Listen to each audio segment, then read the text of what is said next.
Good afternoon and welcome to City Council meeting of June 8th, 2026. I ask that you all rise for the singing of our national anthem. Oh, Canada, our home and native land, true patriot love in all of us command. With flowing hearts we see thee rise, the true north strong and free. From far and wide, oh Canada, we stand on guard for thee. God, keep our land glorious and free. Oh Canada, we stand on guard for thee.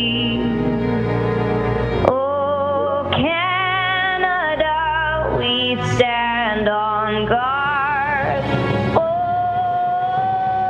thee.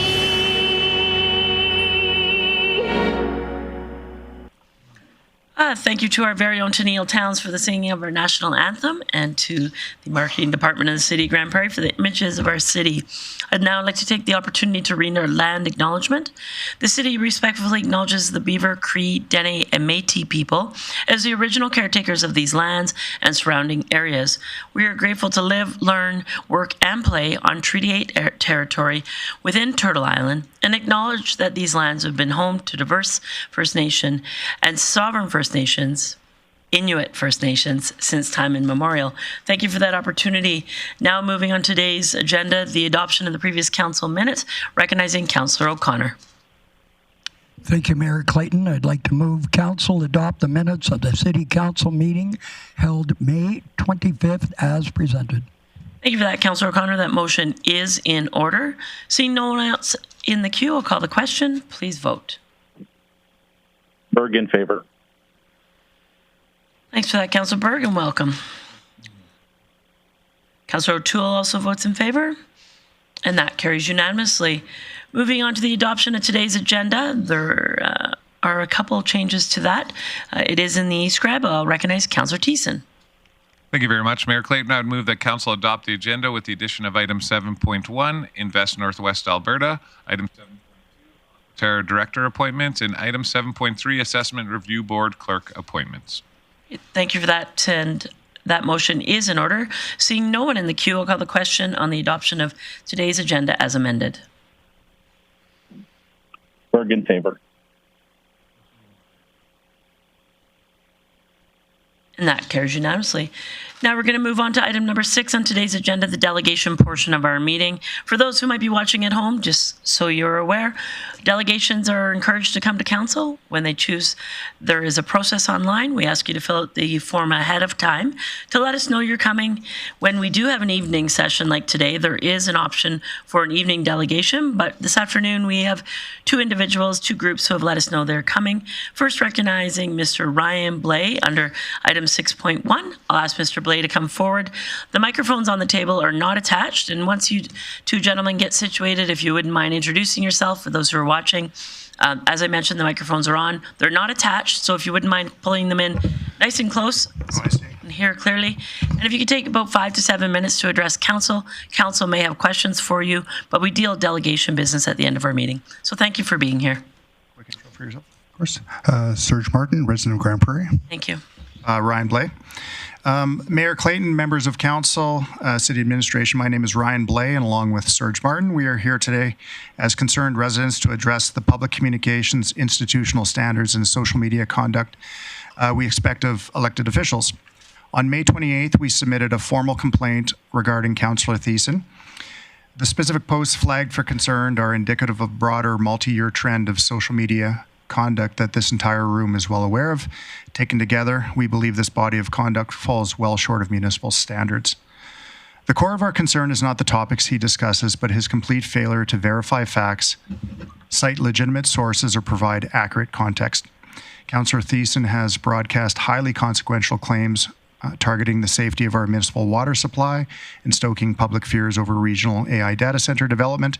He has routinely amplified thoroughly discredited fringe media, debunked medical claims, and generally vilified public institutions as fundamentally corrupt.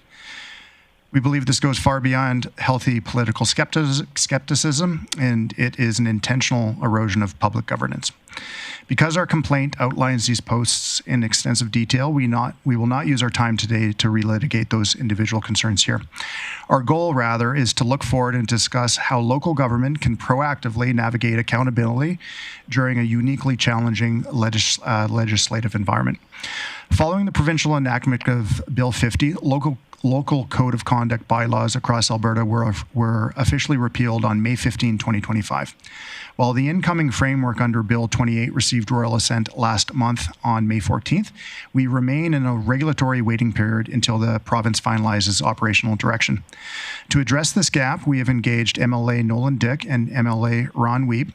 MLA Dyck assisted in setting up a call with Minister of Municipal Affairs for June 15th, where we will advocate for the province to expedite clear guidance on the third-party appeals process. We encourage this council to join us in that advocacy. However, we believe a municipal government does not need to wait for provincial instruction manual to assert its own commitment to integrity.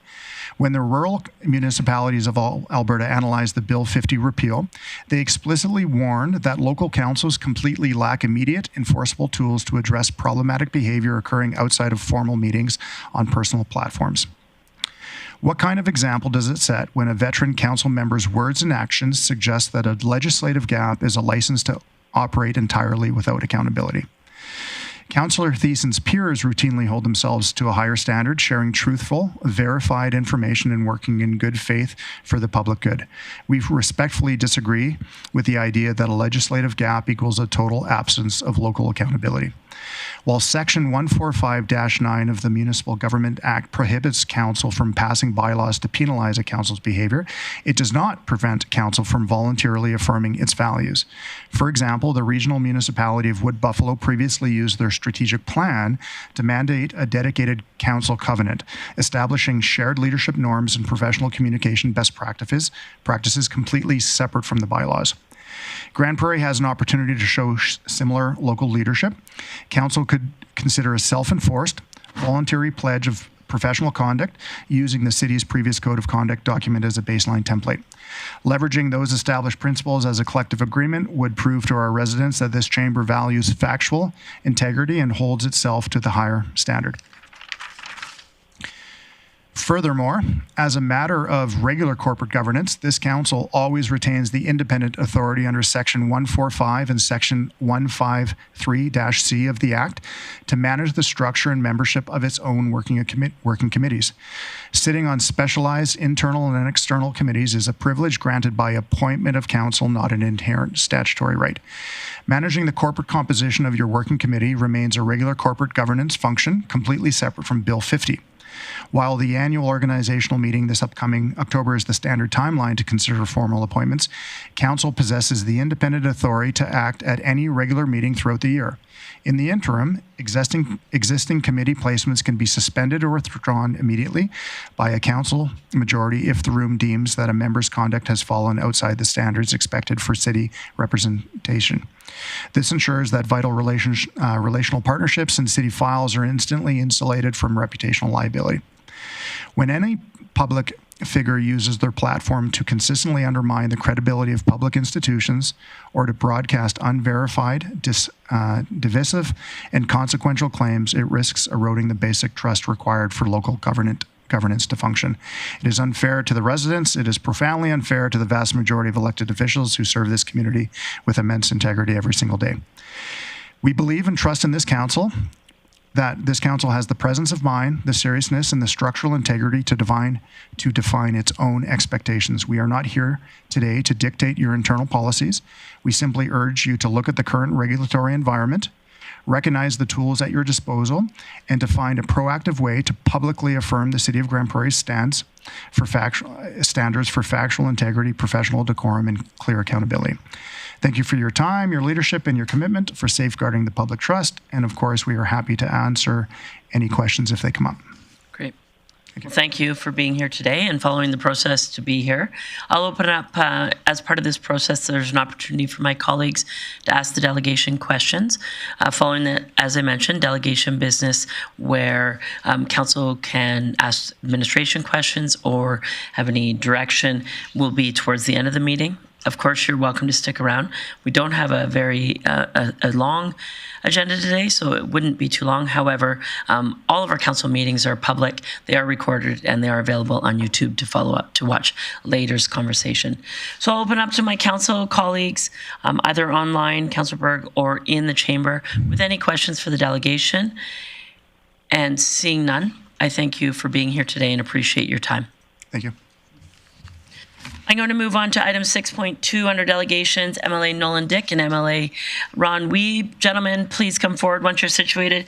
Take 5 to 7 minutes. We're looking forward to the conversation. Appreciate you coming in today to give us an update on how your most recent session went and anything that maybe as municipal electeds we should be aware of on your radar, or an opportunity for my colleagues maybe for some questions on some of the work that you're doing. So welcome, and once situated, if you wouldn't mind introducing yourselves. Nolan Dyck, MLA for Grande Prairie.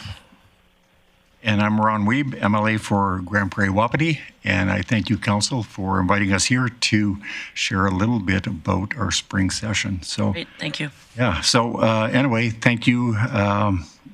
Just to go over our spring session was an exciting time for Albertans. I guess every time spring rolls around, it's budget time. And so this year, our budget focused on what matters. Which is delivering record investments in education and healthcare. It shows that our government is not only committed to improving Alberta, but also continuing to deliver on our promises. We also passed 18 pieces of legislation during the spring sitting, which we will go over in a little bit more detail in a bit. And so it delivers on our mandate to keep Alberta safer and prosperous and more competitive.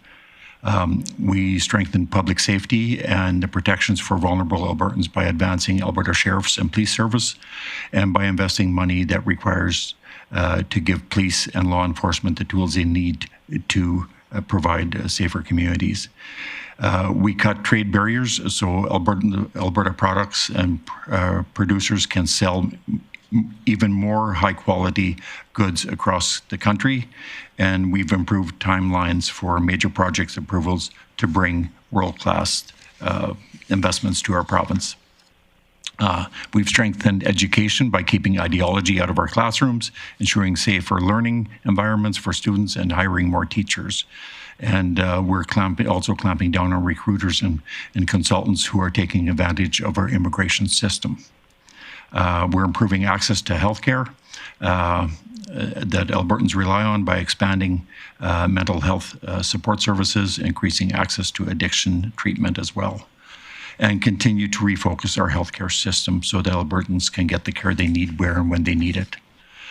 So I think with that, I will go into some of the bills that we passed. The first bill, Bill 18. It's Bill 18 is safeguards for last resort termination of life. It's strengthening our MAID process. As you know, MAID may only be provided if all federal safeguards are met, and including new provincial conditions such as they cannot be solely based on mental illness, must be 18 years old, and natural deaths may be foreseeable within 12 months. And patients must have decision-making capacity before the procedure. So there's a lot of other stuff that I won't go into detail. Budget 19 or Bill 19 and 20 deals with the budget that I just talked a little bit about, and I'll turn it over to Nolan Dyck to introduce the next few bills. Excellent. Well, thank you very much for having us once again here. Today it is truly a pleasure to join you all. Ron and I are going to go back and forth a little bit here on the bills, and then we'll just talk a little bit afterwards to some of the local things. So Bill 21, our interprovincial trade. About 20% of Alberta's trade is with other provinces. So this just allows actually easier trade on the sale of goods. This does not include alcohol, tobacco, cannabis, or anything like that. It is about the sale of goods. And so I'd also create a mechanism for us to be able to open this up with other provinces too as well, for those who want to have a trade relationship back and forth. I'll talk a little bit more about the trade relationship and some of those things in a bit too as well. But this also is important for our conversation on labor mobility. And so a while ago, some of you may know that I did a bill on foreign credentialing. Interestingly, foreign credentialing just isn't out of country. We often consider the same thing interprovincial as foreign credentials. And so this is really, that bill helped also pave the way in defining and designing better aspects of how we can do foreign credentials and interprovincial credentialing across provinces. So that's good. So that labor mobility is a significant part. Bill 22 was about animal protections. This was expanded significantly what counts as and defined what counts as animal abuse, and then also defined the reinforcement powers for designated peace officers and the follow-up as well as the care of animals afterwards. So I think significant right across the board, and so we've strengthened that quite a bit. Ron? Hey, Bill 23 is the Justice Statutes Amendment Act. The bill modernizes Alberta's justice and electoral framework by tightening rules around citizen initiatives, improving oversight of petitions and recalls, increasing transparency, and introducing new safeguards against election misinformation and deepfakes. And then Bill 24, which is the Alberta Whiskey Act.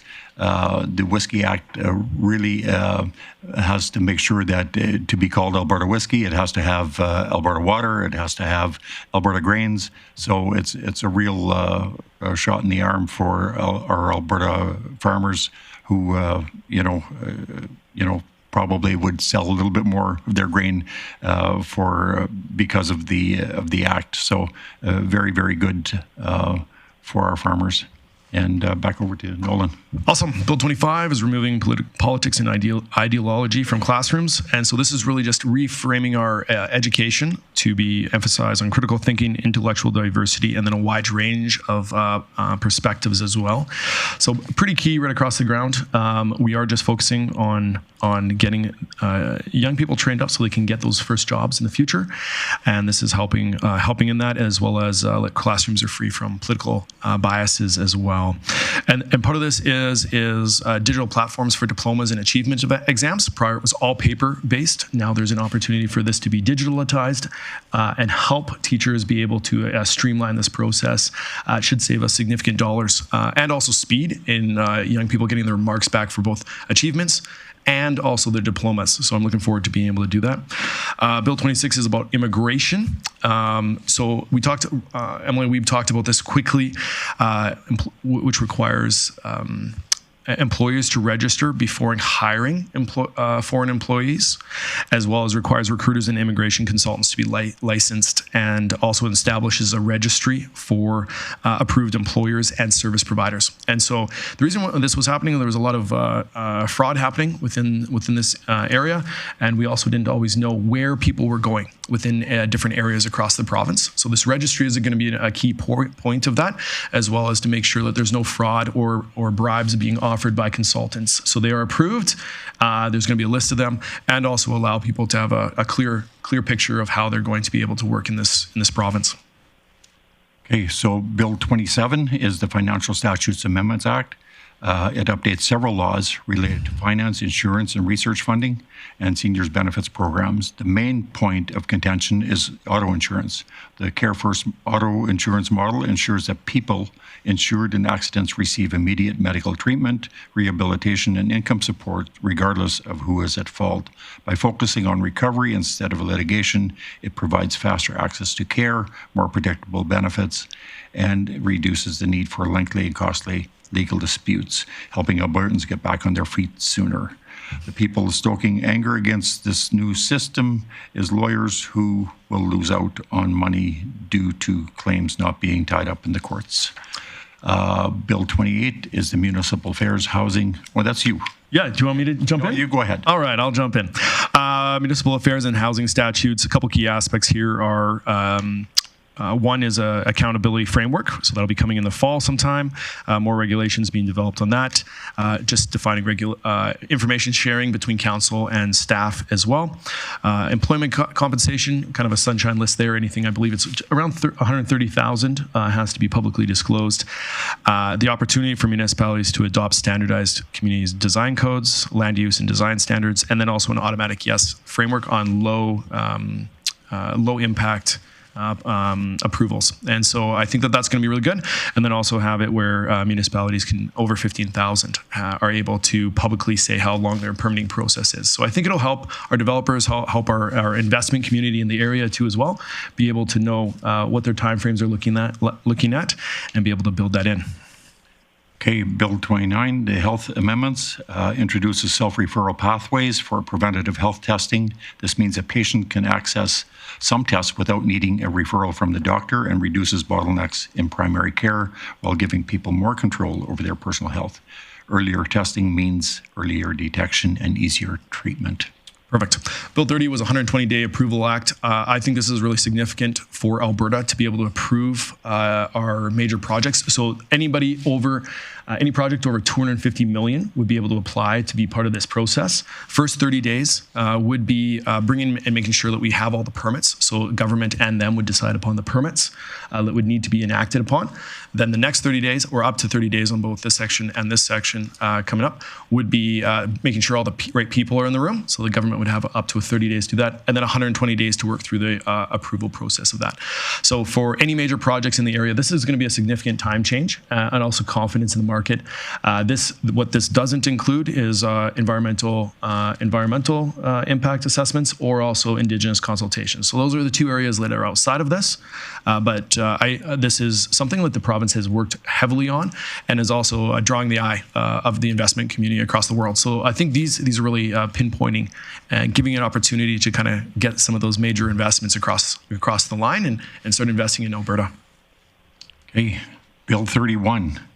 The key changes is on this one, it's the Red Tape Reduction Act, and no longer changing of our times. We'll permanently stay on Saskatchewan times, much to the chagrin of all of us in northwestern Alberta, who will have the most darkness in the winter, but the most sunshine in the summer. So Yeah. Yeah, and also, it removes paperwork required for allowing digital e-signatures for more documents such as land titles, removing duplicates requirements for projects, one project, one review, updates recycling and waste management frameworks, introduces more flexible regional and sub-regional land use planning tools, and extends the notice period for rent and condo fee changes to 365 days and introduces new regulations for online gambling advertisements. And then Bill 32 is the electoral boundaries, which increases the ridings. We had initially increased it from 87 to 89, and now we are increasing it from 89 to 91. So after the next general election, we will have 91 seats in our legislature. So that's kind of it for our presentation, and we're open. Maybe I'll wrap up with a few. Ron started us off. I'll wrap up with a couple local comments here too as well, and then we'll go to Q&A for everyone. I feel lots of hope with what's happening across the city, across the region, and so I think we've been pretty busy. And so a couple things that have been highlights for me are the GP Tech Institute. I think that's a great little public trade charter school coming into the area starting this fall, growing up to an extra 600 seats. I think that's substantive. And then part of that, separate from that, is the GP Composite High School expansion. So that'd be a couple hundred extra seats as well for high school. And they're in design funding. And so we're looking forward to seeing where they're going to land in that, and then also hoping for build funding here in the future. That'll be something that we're working on with Treasury Board and with Minister Nicolaides too as well. And then also, obviously, we have our Northwestern Polytechnic trades expansion. I just want to hammer home this. This is significant. This is such a big opportunity for our city and our region to see this expansion of trades. And this is, we have many trades have been offered in the greater area, but not in Grande Prairie. And so a lot of those seats are already filled for this fall, which is fantastic, and huge interest on that. Talked to many students, and they're, interestingly, many people already have housing here in Grande Prairie, are married, then go into the trades. And so I've talked to many families that are very interested in not having their spouse have to drive back and forth, but are able to stay home and be able to actually do their studying here, still see their family and see their kids over the course of that studying. So it's a huge win, and we have great leadership at NWP. Obviously, everyone knows here, the new medical school. I just want to keep hammering home this. This is a big deal. It's the northernmost medical school in Canada, but between us and Lethbridge, over the course of 3 years, I believe it's just over $126 million investment between the two schools. So this is government pinpointing the need for local medical schools and expansion of doctors. And then on that note too as well, we've seen the greatest growth of doctors across the province in the last year. Just over 900 doctors have come to Alberta or started practicing, and so we've seen that recruitment be successful here in Alberta. I do want to talk about my personal favorite, Bill 207. It's primary industries in the education. So we defined what primary industries are of energy, forestry, agriculture, and construction. And so in the future, right now, in the stage we are, that got passed, hit royal assent, we are now in the going to be heading into the consultation stage to look at where should this be placed in the education for K to 12, and then also utilizing industry to see what needs to be taught in that curriculum too as well. So this is an opportunity for industry to be involved in what needs to be taught, and I think there's huge opportunities there. Okay, I'm going to talk about a couple more things. Electrical distribution rates. We have some hope coming here too as well.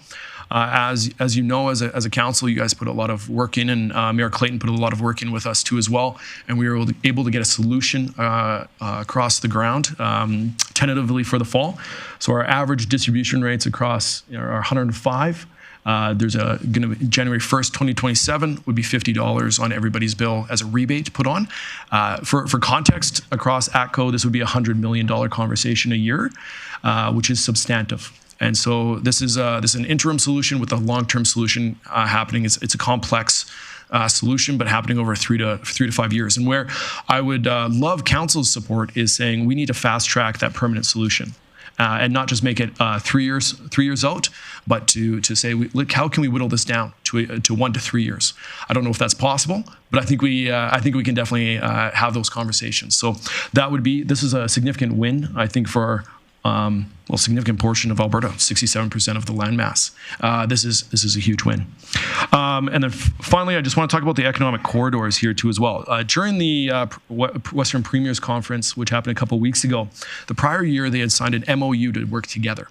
And at this last one a couple of weeks ago, they released a report with some maps on what defined those economic corridors, all the way from Manitoba to BC, port-to-port access. And throughout there and in those maps, it was a couple key aspects. One is roads, there's rail, there's air, there's pipelines and electricity. And pipelines included both gas and oil to ports in that conversation. So I think everybody heard a lot from the news on maybe the negative side of this, of what happened there. But the positive news is we've often had great relationships as partners with Saskatchewan. But what we're seeing now is a conversation with both Manitoba, with port access in Churchill, all the way to Prince Rupert. And so the great news is now they don't have those written on a map and said this is the route we're going to follow. But they do have all the cities they want to connect, including Northwest Territories and Yukon in this too as well. And the great news is as a regional, Grande Prairie is on the map. So Ron and I fought pretty hard in order to make that happen, but we got that across the line to also include this as a regional economic corridor. And so Grande Prairie is on the map across provinces. And so once again, I see this as an opportunity of hope for Alberta, working together with our province, or with these other provinces, to be able to partner together and also continue working together too as well. So I guess that was longer than our 5 to 7 minutes, Mayor. Thanks for the extra time, and we'll turn it over to questions. Perfect. I will open it up, the queue to my colleagues for some questions. I gave Councillor Bressley a document there. It's fresh off the printer last week and highlighting our advocacy priorities. Has a nice something to keep in your pocket so that you know what's important to us. I appreciate that some of your comments are exactly where we are aligned in regards to our advocacy. Electricity distribution is still our number one priority, and we're happy to support and advocate for that quicker solution that addresses industrial and commercial. Regional corridors, air, rail, road is another one that on a regular basis we're working on. That includes many things: the capital funding of 40X, the clarification on the money that was allocated during your budget 2 budgets ago in regards to strategic aviation and the expansion of interprovincial air travel. Us being that service hub of 300,000 people, serving the north with connectivity, high level, Peace Rivers, Yellowknife, and expanding those opportunities had always been a conversation as part of that, so we'd like to hear more on that.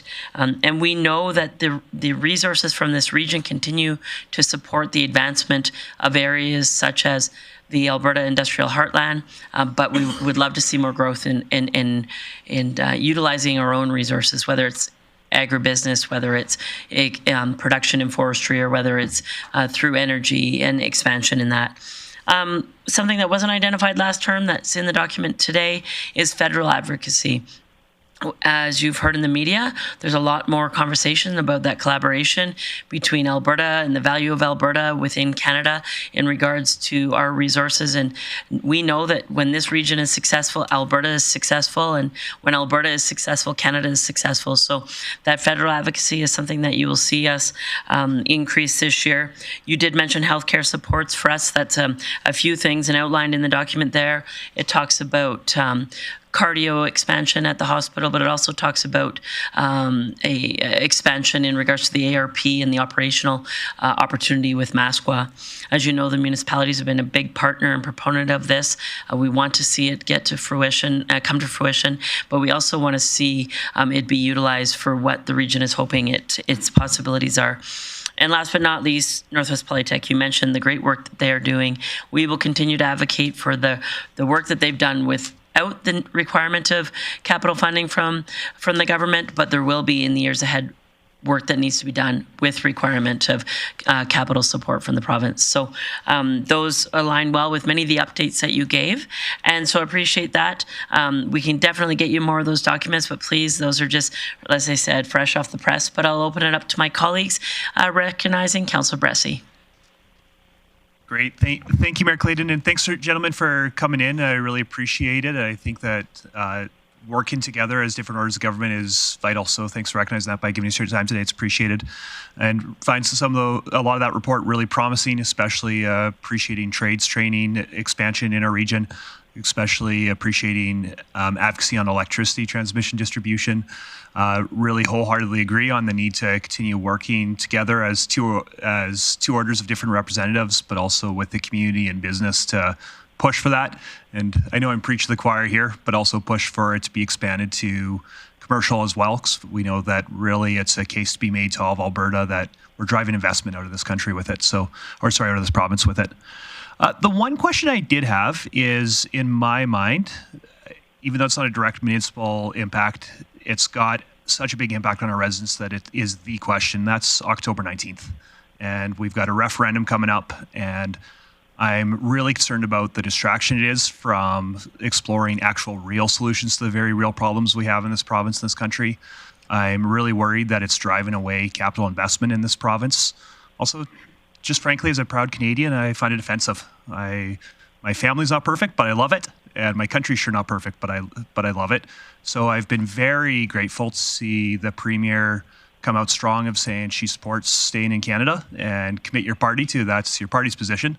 But I'm curious what organization from you and your colleagues is going to look like in terms of what I'm really worried is Albertans don't actually show up on October 19th and people stay home. So whatever people's opinion are, I think we really need to have a lot of people showing up and turning out. So I'm curious what you're planning to do and what your party's looking at in terms of organization and make sure that this vote actually goes the way it should go on October 19th. Yeah, good question. you know, as for myself, like I got elected under the leadership of Premier Smith with her Bill 1 when she became leader was a sovereign Alberta within a united Canada. Nothing has changed for me, right? It's just, and I've tried really, really hard not to be distracted. I mean, this is a citizen-led initiative, or a couple of them, and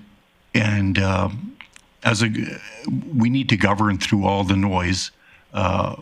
And so, but that does not take away from is this serious? Yeah, it's absolutely serious. And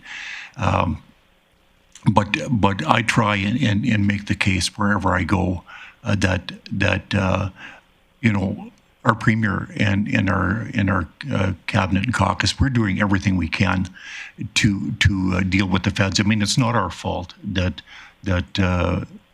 Pierre didn't win the election in last spring, right? That's where it all flared up, and so we're trying to navigate with our prime minister as best we can. This is the card that's been dealt, and I think the premier's doing a heck of a job making the case for why some Albertans may have given up on Canada. We sure haven't. Mm-hmm. But I can understand why some have. So I mean, if we go through the facts and the emotions, they don't always line up, and so I think the fact is, Premier's doing a heck of a job. You know, getting some of the 9 laws repealed that were on the docket there at the start. I mean, our clean air regulation and our clean electricity regs, those are all been eliminated. So, I mean, it's huge for investment. That already increased a lot of investment in our country, in our province, right? So I'm optimistic that we will be able to be successful in winning people over, so that we can continue to govern, you know, and still get what Alberta deserves throughout all of this. I'm not sure if you want to comment, and not sure if it answers your question, Councillor Bressy.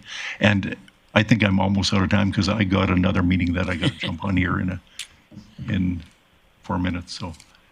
Thank you for being here, MLA Wiebe, but please continue. Yeah, thanks, Mayor Clayton. Maybe I'll just add a little bit more color there for you. I think we're pretty united in a caucus on this issue, which I think is really important. But also taking into account that, you know, roughly 700,000 people signed citizen-led initiatives. So I think it's a serious conversation to have. And I think I've been pretty public about what I want as well. I'm going to vote yes to stay for Alberta to stay in Canada. But also I think the things that we truly want is more jobs, more sovereign opportunities within as an Alberta province, and be also able to chart our own destiny a little bit. And so those are important aspects. And I hopefully you agree with that, Councillor Bressy. To be partners with the feds, we've seen a willingness in the last year, and I'll go back to where I'm more familiar, maybe less with the feds, and that's not as much my job, but working with other provinces. When I see that behind that we are working significantly together with other provinces, that in the past, I would say decade under the Trudeau era, have not been friendly to us, where we can get projects, and we are working with them to get projects across the ground. I think that's substantive, and that's going to be part of the hope that I'm seeing too as well, is when you see a report that's been done in a year where they're adding in cities, where they're talking about these opportunities of growth across, not just for Alberta, but also for themselves, and Alberta can participate in that as a full partner. Those are significant, and those priorities on ours would be between all provinces, would also be advocating to the federal government for between $45 and $60 billion a year to maintain and grow those over several years. So I see those advocacy items, I see those opportunities of growth. I see that we're already doing, like I said, about 20% of our trade with them. Now on the 19th, Albertans are still going to get to choose. But hopefully in that period of time, we can work with Albertans, showcase the grievances are large, but we have also seen a shift in attitude. I think everybody knows that I'm a true blue conservative, but at the same time, we've seen a shift in a Carney government attitude to work with Alberta and not just fight us. Don't have the numbers in front of me, but I anecdotally, we've seen Premier Smith meet more with the Prime Minister in the last few months, even, and over the course of the last year than prior several years for many premiers. So I think that is key. We've seen wins across it. One of those wins is with the federal government is allowing strychnine for gopher control. Gophers are out of control in southern Alberta. My parents live in southern Alberta, so I'm very familiar. What used to be a pristine couple acres of grass now has hundreds of gopher holes across it. Very difficult to mow. So I think compounding all these, I just look at, it's been. I think we can get somewhere and offer some hope for Albertans. Great. Well, thank you. I appreciate you both answering that. And just one little color commentary I'll add there is, as a level of government that always works really hard to work with our provincial and our federal colleagues, even when we vigorously disagree, it was very disheartening for me to see previous years where our province was just at war constantly. And I've been really proud to see our province working hard to still express disagreement. We should express disagreement when we disagree, but also working hard to find the commonalities in the place of winning. And I think that's been a very noticeable policy shift for the last couple of years. It's having good payoff for Albertans. So I'm glad to see that tone of finding collaboration wherever possible happening. Noted. Thank you, Councillor Bressy. Thanks for that, Councillor Bressy. Councillor Thiessen. And thank you very much, Mayor Clayton, and thank you very much, MLA Dyck, for coming on in and with MLA Wiebe for giving us the presentation on what you guys discussed in the Legislative Assembly there. Some of the bills I think are really, really good. There's one that I want to comment, and it's maybe going back a bit, but of all the things I think that came through in this budget, I'd just like to commend the provincial government for how you guys dealt with the housing file, as far as investment, as far as supports, notably from ASHA, Alberta Seniors and Community Housing. We had many asks that we put forward to the government, and we really felt that we were heard. And when we're heard there, I know that across the province we're heard, and housing is a really, really big issue. And we heard it at the Federation of Canadian Municipalities conference here this weekend from the federal counterparts that Alberta is leading the way on the housing portfolio. So really proud to be able to be an Albertan and say that to the rest of the country.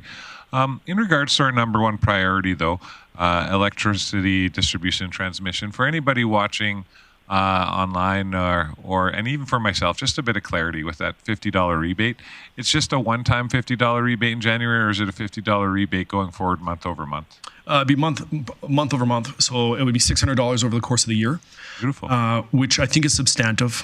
So it's not one time. It'll continue. There might be some changes as the permanent solution gets rolled out, and this will bring us parity with Fortis, or very close to Fortis areas, and brings us obviously much closer to the major centers. Once again, this is on averaging, right? 105 average down to $55 average, which brings us parity there.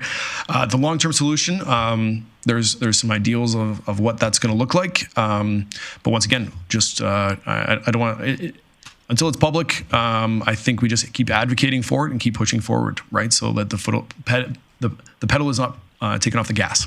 And so that's what we're going to continue to advocate for over the next couple of months until we hit the legislature.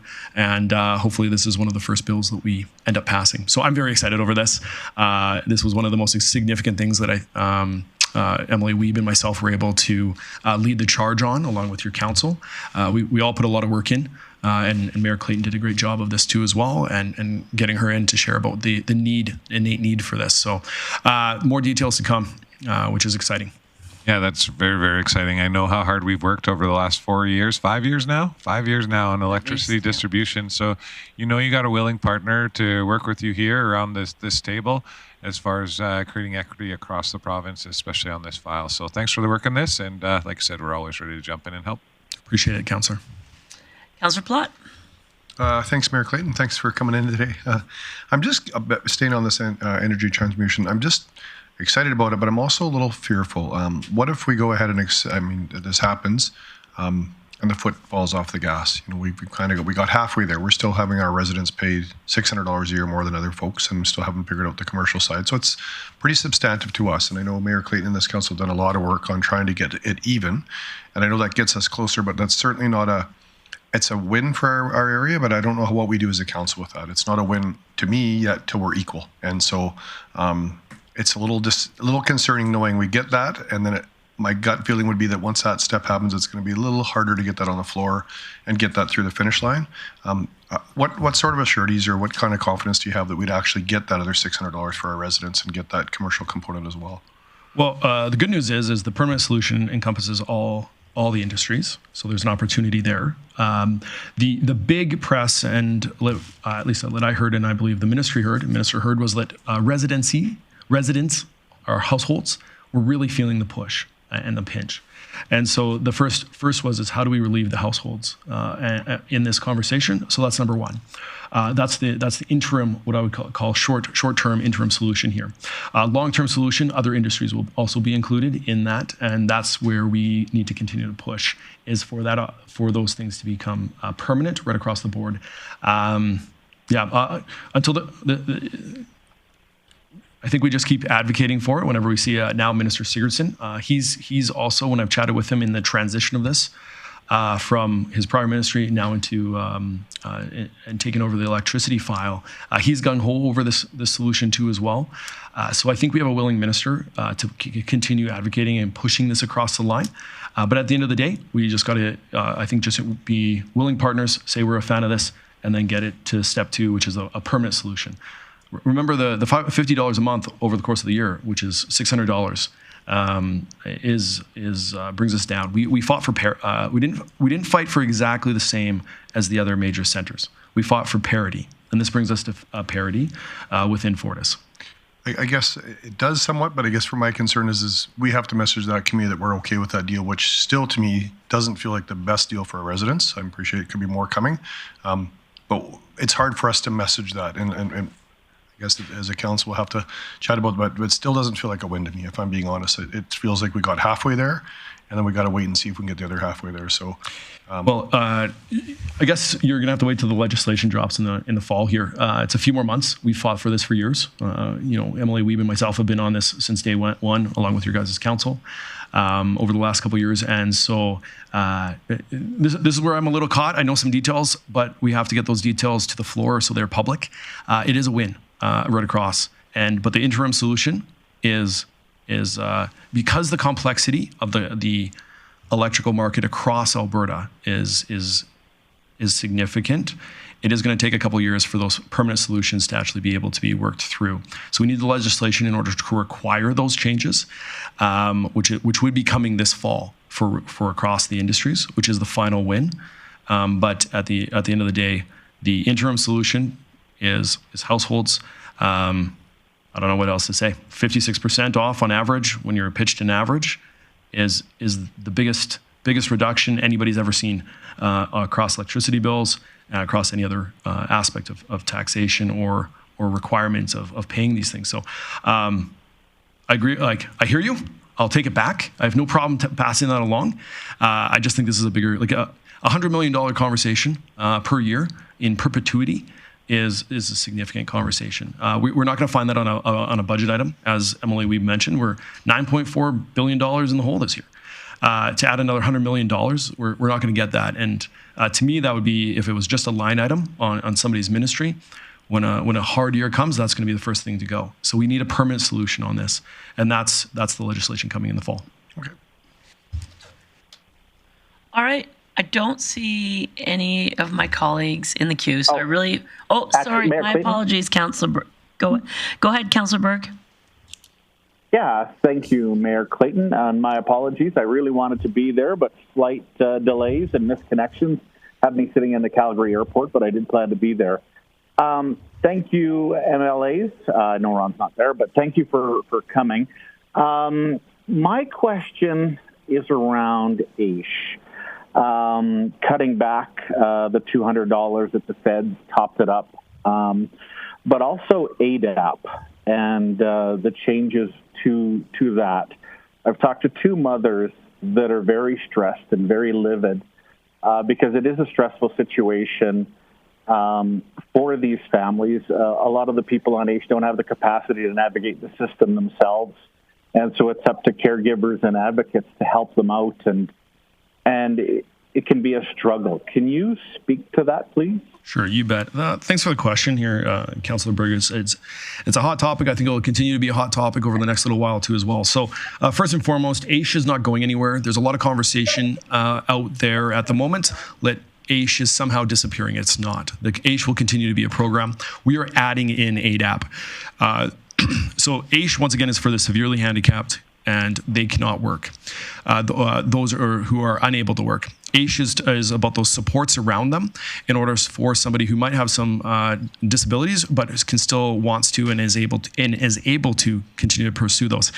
I'll tell you a quick story of a lady that I met who had an accident. And so she was on AISH, and as we were chatting, she mentioned that, hey, I can probably work 2 to 3 days. I want to get back to being able to work. I want to be able to support myself, be able to not just sit around my house all day as somebody but who has capabilities. I just can't do it full time. I need to get back into the workforce a little bit at moment by moment, and I just need some supports around me.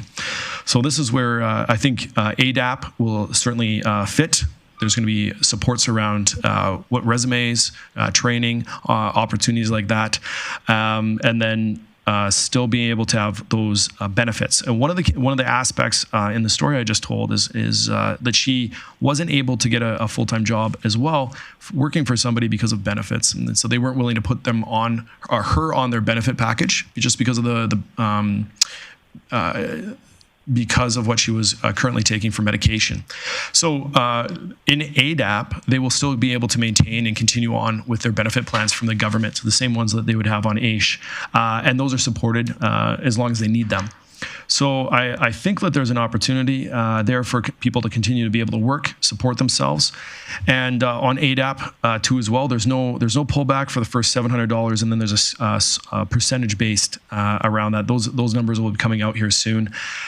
So I see it as an opportunity for people both to get back into the workforce or start in the workforce, have some opportunities to participate in community in a different way as well, and be able to see their lives continue to succeed, hopefully in a different way. So I personally, I'm looking forward to it. I know it is disruptive. Let's be honest, it is a disruptive thing having to go through another application. But we still have AISH, and then we're adding in ADAP program. Councillor Berg, I'm not sure if that quite answered your full question, but feel free to. Well, I think you and I will probably have about an hour-long conversation down the road. I find it, from a lived experience, very uninformed. I don't know with a lot of the people that would be on AISH, particularly around some mental health issues, what type of employers would hire them. And again, they may be amazing people, but everyone has some different challenges, and finding a job, keeping a job can be a challenge. And even in the back of my mind, I was thinking before the province implements this, perhaps they create some employment opportunities, because I honestly don't see a lot in the private sector hiring a lot of these people because of their challenges that they have. And so again, as I said, this is probably an hour-long conversation down the road, but it's something that is genuinely affecting real families in a very stressful way. Yep. Happy to have that conversation with you, Councillor Berg, and looking forward to it. I've noted it down, just some of your comments, and I can pass that on to our minister too as well. Okay, thank you. Thanks, Councillor Berg. Seeing no one else in the queue, again, just really want to thank you. Happy to be able to share our newest advocacy document with you. Really appreciate the time that you have provided, but also I know that when we're doing our advocacy, you're always a joint partner, so appreciate the work that you do to support our advocacy initiatives. And just want to say the door's open. When there's priorities that you're hearing in the community that we can support on, please let us know. We're happy to support. Awesome. Well, thank you very much for the opportunity to present here today, and I look forward to more conversations with each one of you. Sounds good. Thanks so much. I'm going to move on to reports today under item number 7.1, the Invest Northwest. There's a motion in your calendar. Happy to turn it over to Ms. Bieberdorf for introduction and then for conversation. Thanks, Mayor Clayton. In November 2024, Council approved a terms of reference for the Grande Prairie Regional Competitiveness Committee, known as the Invest Northwest Committee. The committee includes councillors from the city, the county, and the MD of Greenview. The purpose was to identify and pursue issues of economic competitiveness of the Grande Prairie region with one voice. Since then, the committee has been working towards incorporation of a legal entity. To finalize the incorporation, all councils must approve the Articles of Association and Memorandum of Association. In addition, council has been asked to designate their initial directors for the purpose of incorporation. And as mentioned, there's a few motions in the package, so happy to take any questions and pass it back to you, Mayor Clayton. Perfect. Thank you for that information. I'm really happy to see this advance down the road. We know through some of the work today that our region is stronger when we work together. There are significant opportunities where investment doesn't see boundaries. This organization will look at that investment attraction and truly grow opportunities and conversations with all the municipal partners on board. So looking for business arising and recognizing Councillor O'Connor. Thank you, Mayor Clayton. I'd like to move that Council, 1, authorize the mayor and city manager to proceed with signing the Articles of Association and other applicable incorporation documents establishing Invest Northwest Alberta Limited in collaboration with the County of Grande Prairie and the Municipal District of Greenview, subject to approval by all members, and 2, direct administration to submit the names of Mayor Jackie Clayton and Councillor Wade Pillot as the City of Grande Prairie's director appointees to Invest Northwest Alberta Limited Board of Directors. Thank you. Thanks for those motions. Those motions are in order. Recognizing Councillor Pillot. Thanks, Mayor Clayton. Happy to support this motion. And also, this has been last term in the making. I think a lot of the folks around this council started this conversation. And I also want to thank our colleagues through the other organizations that are allowing this happen. I think this is going to be a great step for our region, and I'm proud to support it. Great. Seeing no one else in the queue, I'll call the question. Please vote. Berg in favor.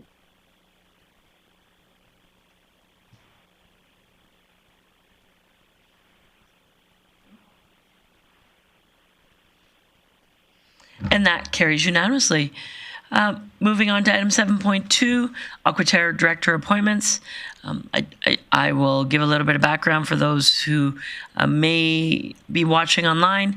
The Aquatera boards members are appointed by the shareholders.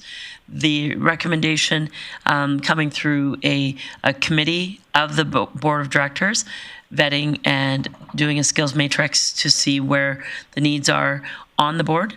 The board has put forward this recommendation to each of the shareholders, and today that information is in front of you for consideration. I'll look to my council colleagues for any business that may be arising, as the recommendations are in your package. Councillor Pillot. Thanks, Mayor Clayton. I would just move that council authorize the mayor to vote in favor of endorsing the recommendations of the Aquatera board for the following appointments. 1, Tracy Ellard and Nazim Bashir for an additional 3-year term each to the board, and 2, Tracy Ellard as board chair for the 3-year term. Perfect. So as Councillor Pillot mentioned, it goes to the councils. Councils encourage their chief elected, pass a motion to direct their chief elected to vote in a particular way. This motion would then authorize me to vote in favor as discussed here today. Seeing no one else in the queue, I'll call the question. Please vote. Berg in favor. And that carries unanimously. Moving on to 7.3, the Assessment Review Board Clerk appointment. And I'll turn this over to Acting CAO, Brian Glavin. Thank you, Mayor Clayton. As per the Municipal Government Act, the city is required to appoint a person or persons as the clerk of the Assessment Review Board. Administration is recommending that Council reappoint Amanda Van Beekveld and Charlene Loxham as Assessment Review Board clerks for the City of Grande Prairie. Thank you for that. Recognizing Councillor O'Toole. Sure. Go for it. I would meet that. I move the council reappoint Amanda Van Bell and Charlene Loxham as Assessment Review Board clerks for the City of Grande Prairie.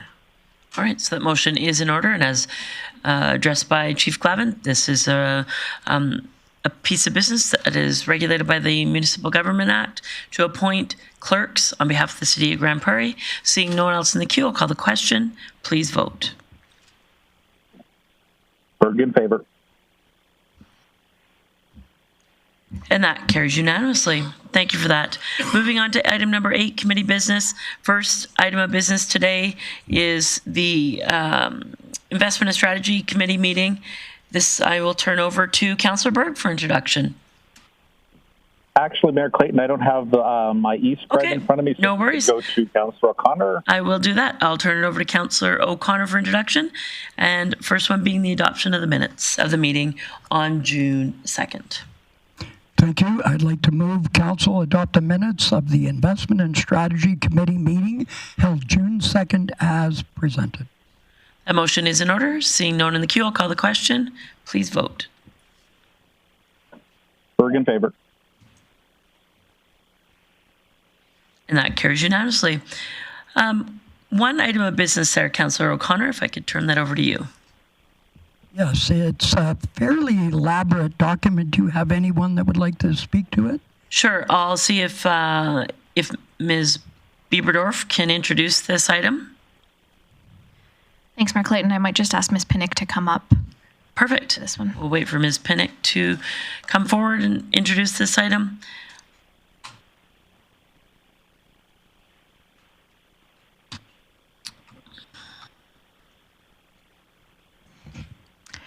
Thank you, Mayor Clayton. There was 2 new pieces of legislation that were passed replacing the Freedom of Information and Protection of Privacy Act. What Council has before you is the Privacy Management Program, which is required under the new legislation to be passed by all public bodies before June 11th, 2026. All right, so basically this is housekeeping based on legislation that we need to update in regards to a specific timeline. This legislation impacts multiple policies that are addressed in the motions, and so today we're just adopting as required. Okay. Thank you, Mayor Clayton. I'd like to move council approve the city's new privacy management program, PMP, including 1, approve new policy 507, privacy management, and 2, repeal policy 500, access to information and protection of privacy, policy 501, personal information bank, policy 502, safeguarding privacy, policy 503, authentication and identification, policy 504, oral and or electronic consent, and policy 807, video surveillance. Thank you. Thank you for that. So as mentioned by Ms. Pinnock, this replaces FOIP, which people were commonly known with. PAPA governs the collection, use, disclosure, and safeguarding of personal information.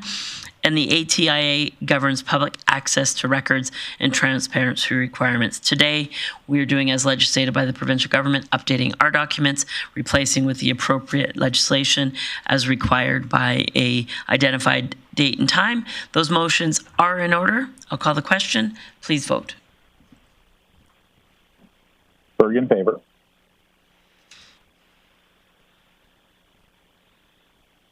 And that carries unanimously. Any highlights from the meeting, Councillor O'Connor? Just a couple of highlights. Community connections, applications open for the 2027 community group funding are now open. Administration will host 2 application support sessions later this month, and the Museum Heritage Village is now open for the season with Forbes Homestead scheduled to open on June 10th, which is in a couple of days. So there's many others. There was a proposal to look at the Cenotaph relocation, and that's ongoing as we speak. Thank you. Great, thanks for that, Councillor O'Connor. Moving on to item 8.2, the Public and Protective Services Committee meeting, also held on June 2nd. I'll turn this one over to Councillor O'Toole for introduction. Thank you very much, Mayor Clayton. I move the council adopt the minutes of the Public and Protective Services Committee meeting held on June 2nd as presented. Thank you for that. That motion is in order. Seeing no one in the queue with discussion or debate, I'll call the question on that motion. Please vote. Berg in favor.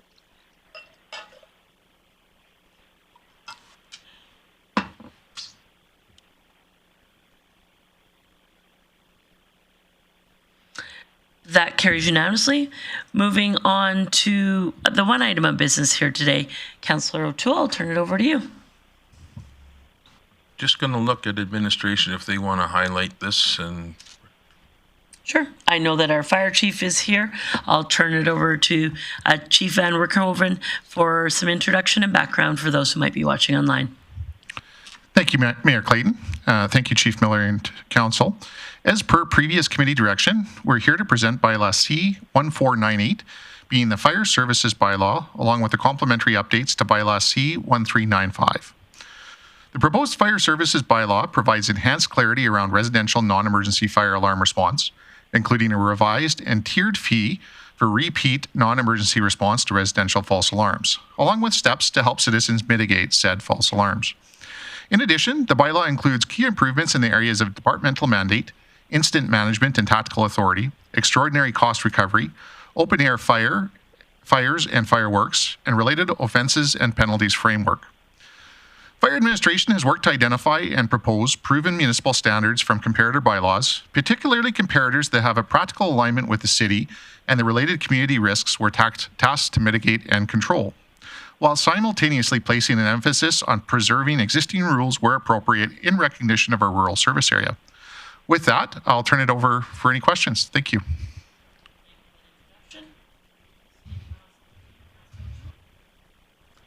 so we've got some business to look after, and I move that council give first reading to Bylaw C-1498, being the Fire Services Bylaw. So that motion is in order. No discussion or debate in first reading. So I'll call the question on first reading. Bylaw C-1498. Berg in favor. And that carries unanimously. Councillor O'Toole. I move that council give second reading to Bylaw C-1498. So that motion is in order. An opportunity for question for administration, recognizing Councillor Palat. Thank you, Mayor Clayton. Just a question for administration. When I read through the report under financial allocations, it just says it should result in additional revenue. When your scans from other cities, was there kind of some goalposts of what we're anticipating for revenue from this change? Chief? Thank you, through Mayor Clayton. Thank you, Councillor. Yes, so our anticipated revenue was initially around $200,000 annually. That's reduced slightly based on committee recommendations of revised fees by about $10,000. So we're still aiming around the $180,000 to $190,000. A slight caveat, though, Councillor, if we're doing our job correctly around educating the public on this, that will decrease quite rapidly, and that's actually our hope is to correct that behavior and see that number reduce sooner than later.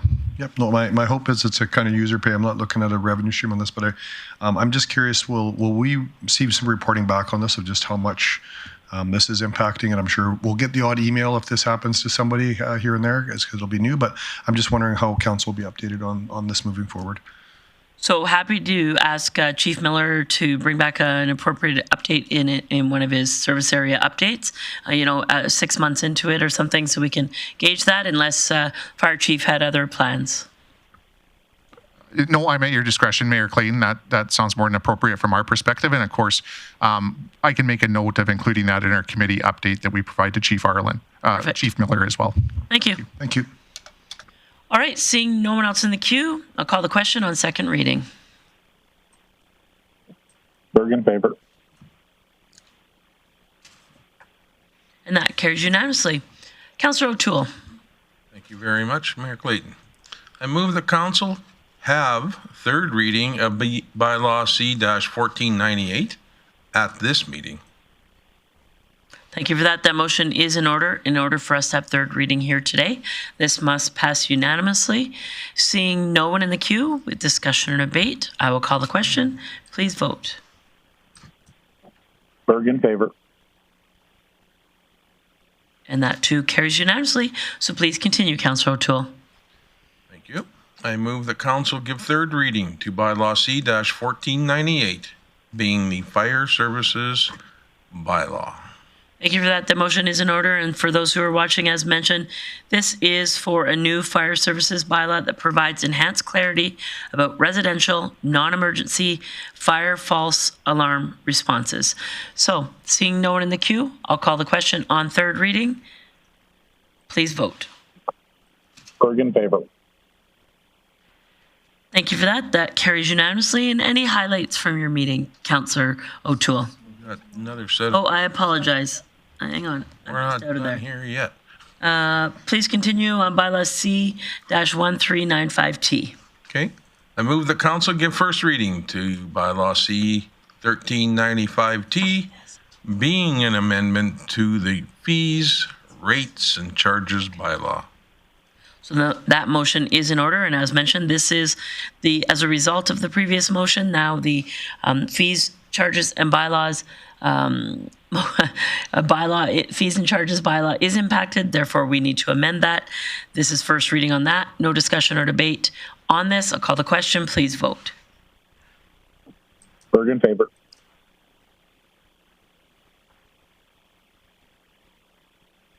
That carries unanimously. Councillor O'Toole.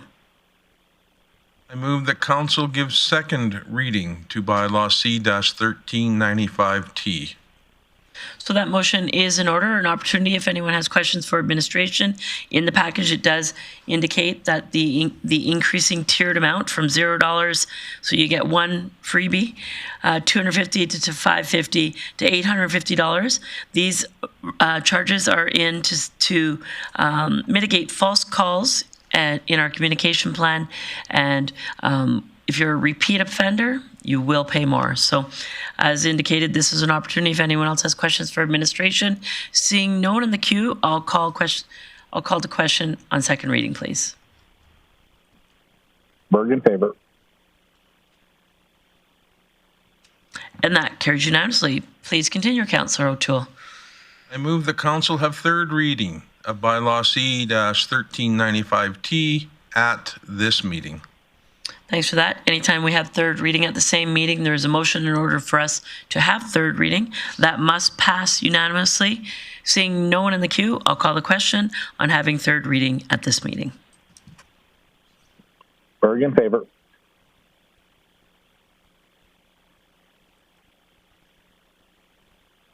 And that carries unanimously. Councillor O'Toole. I move the council give third reading to Bylaw C-1395T, being an amendment to the fees, rates, and charges bylaw. Thank you for that motion. That motion is in order. Seeing no one in the queue, I'll call the question on third reading. Berg in favor. And that carries unanimously. Thank you for that work, Councillor O'Toole. Moving now to any highlights that you may have from the meeting. Got it here. Where did it go? Just give me a second.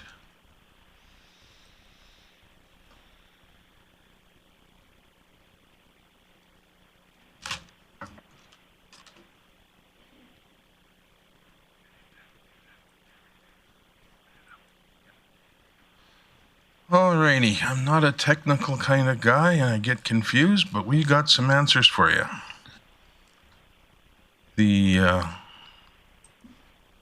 Come on.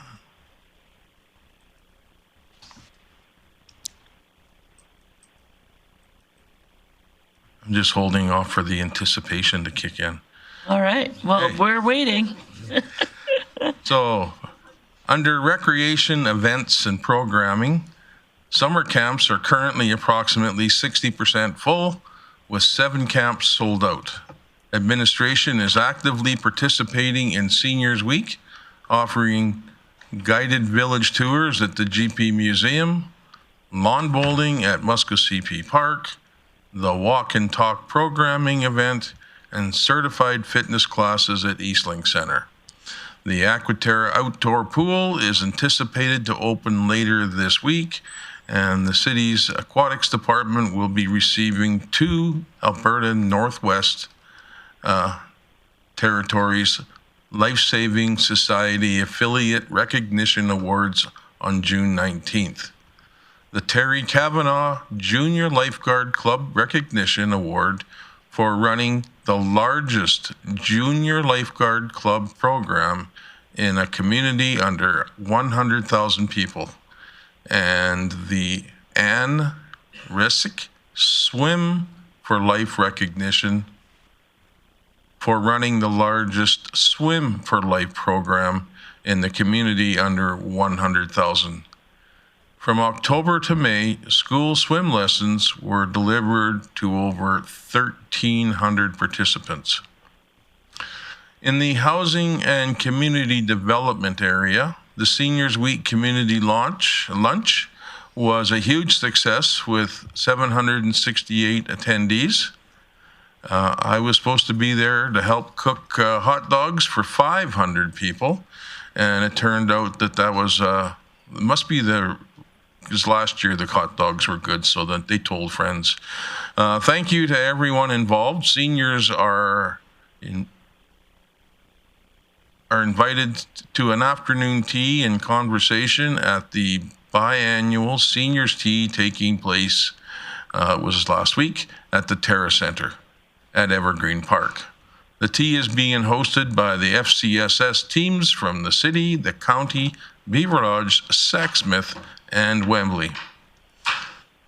Grande Prairie Fire Department, the local fire danger remains very high, and also the Public Safety Communication Center progression remains on track for an early August move-in.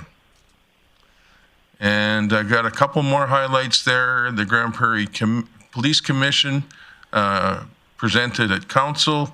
Natalia Ryman, representative of the Grande Prairie Police Commission, and Chief Dwayne Lacusta presented committee with an update on the Police Commission and the Grande Prairie Police Service.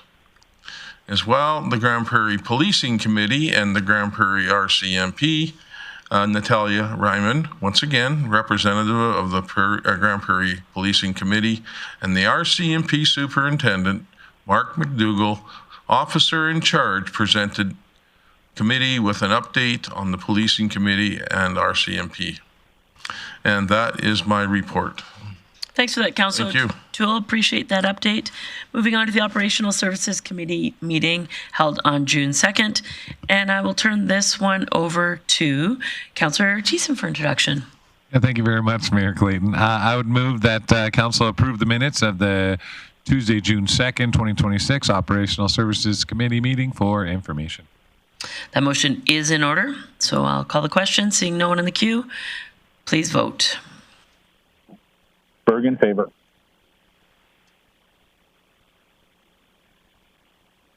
And that carries unanimously. Moving on to item 8.3.1, policy 221. I will turn this over to Councillor Thiessen. Yeah, thanks, Mayor Clayton. Just a bit of business from our committee meeting. This is the edible landscaping policy. To this, I'd move that Council approve policy 221, the edible landscaping policy, and repeal policy 212, the community garden / edible landscaping policy.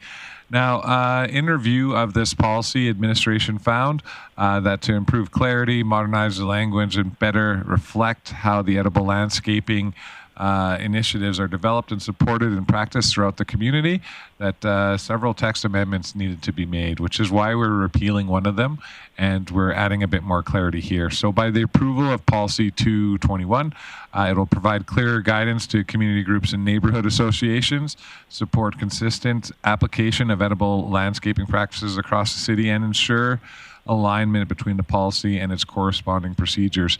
This also will not forego any edible landscaping procedures that the city undertakes on an annual basis throughout the seasons. Won't cancel any programs. It's only updating the language and making it more user-friendly, so I encourage Council to support this. Thank you. Great. Thanks for that, Councillor Thiessen. Opportunity for questions for administration. The policy is in your package.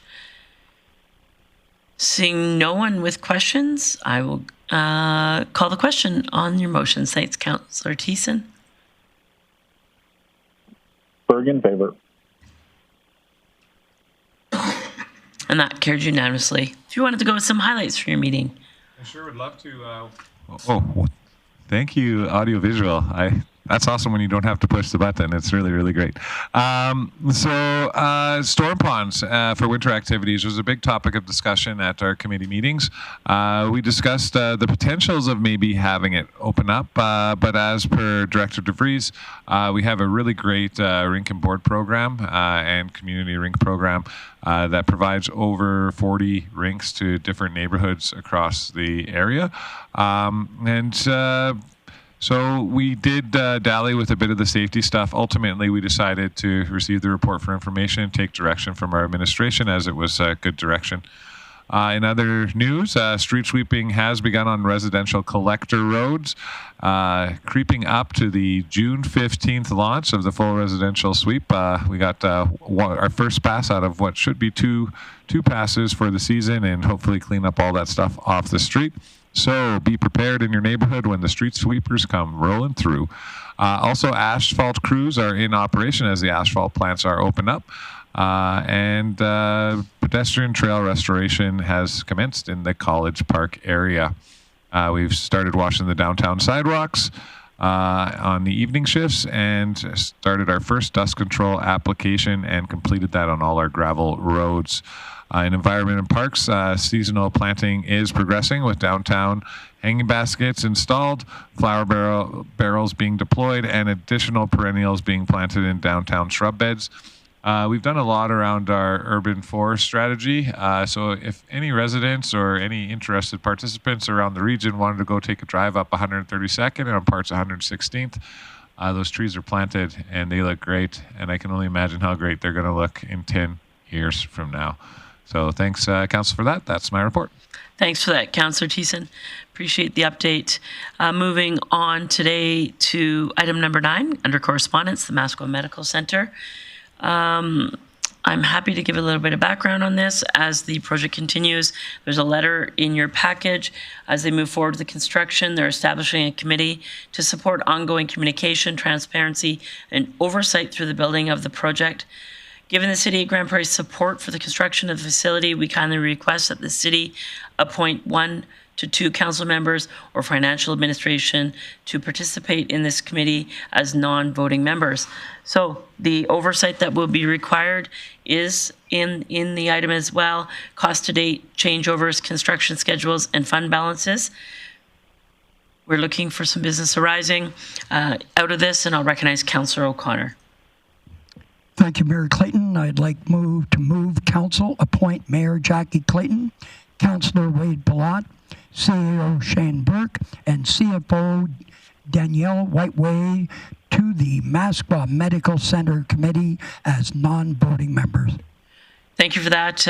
I think appreciate that. Although it may seem like a lot of people, we know that everyone's schedule is very busy. There will be times that both Councillor Palat and I have conflicts. We appreciate our CFO and our city manager being there. We look forward to having the conversations of oversight of this extremely important, however large project. So thanks for that motion. Seeing no one else in the queue, I'll call the question. Please vote. Berg in favor. And that carries unanimously. Moving on to the delegation business today. 2 delegations today. First one being Mr. Ryan Blais, item 10.1, and the second one being our 2 local MLAs, MLA Nolan Dyck and MLA Ron Wiebe, item 10.2. Looking for any business that may be arising from council. Councillor O'Toole. I would like to vote them together and just receive them both for information. All right, so that motion is in order.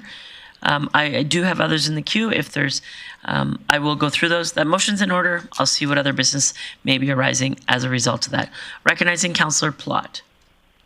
Thanks, Mayor Clayton. I'm just curious, when the delegate was in, he mentioned something about an internal code of conduct pledge that I don't know how binding or how that would look, but I'm just wondering what that would look like if our council were to undertake. I don't think anybody here doesn't want to sign off. I think we want to show the signal to the community that we want to do those things. I'm just wondering what that exercise would look like. Is that us requesting? Sure. So, there is an opportunity. There are a handful of communities in mid-sized cities in particular that have undertaken this.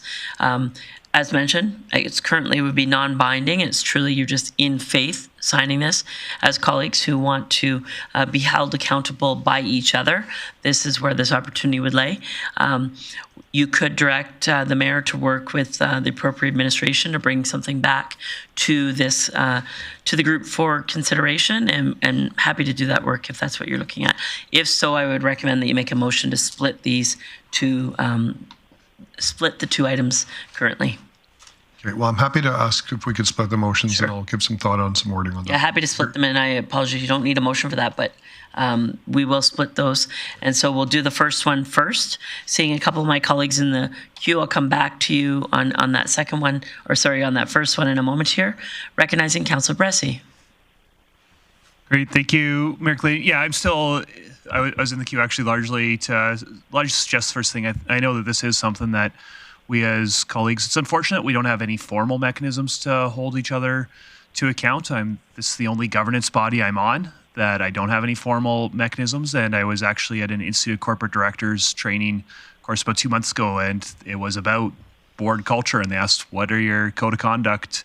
What are your accountability mechanisms on your primary board? And I got to say to that room, well, absolutely nothing. And it's actually illegal for me to have them. And that room was absolutely shocked because it was completely unheard of them in the corporate world. So I am looking very much forward to regulations coming out in the fall that will establish some mechanisms for us. And at the same time, I think in parallel, we should be having conversations around what are the voluntary things that we could do formally. Because I do know that this council does take being community leaders very seriously. I know that there's nothing we can do by resolution to require behavior of one another, but we frequently are having conversations as individuals with each other, holding each other to account. And I know there's been times where I haven't maybe been the best I need to be, and I've been held to account. And I know that that's very much a culture that we have that I appreciate. But I do think we should continue having conversations about it. Is there a way we can show that to the community that we're doing that as well, that don't get afoul of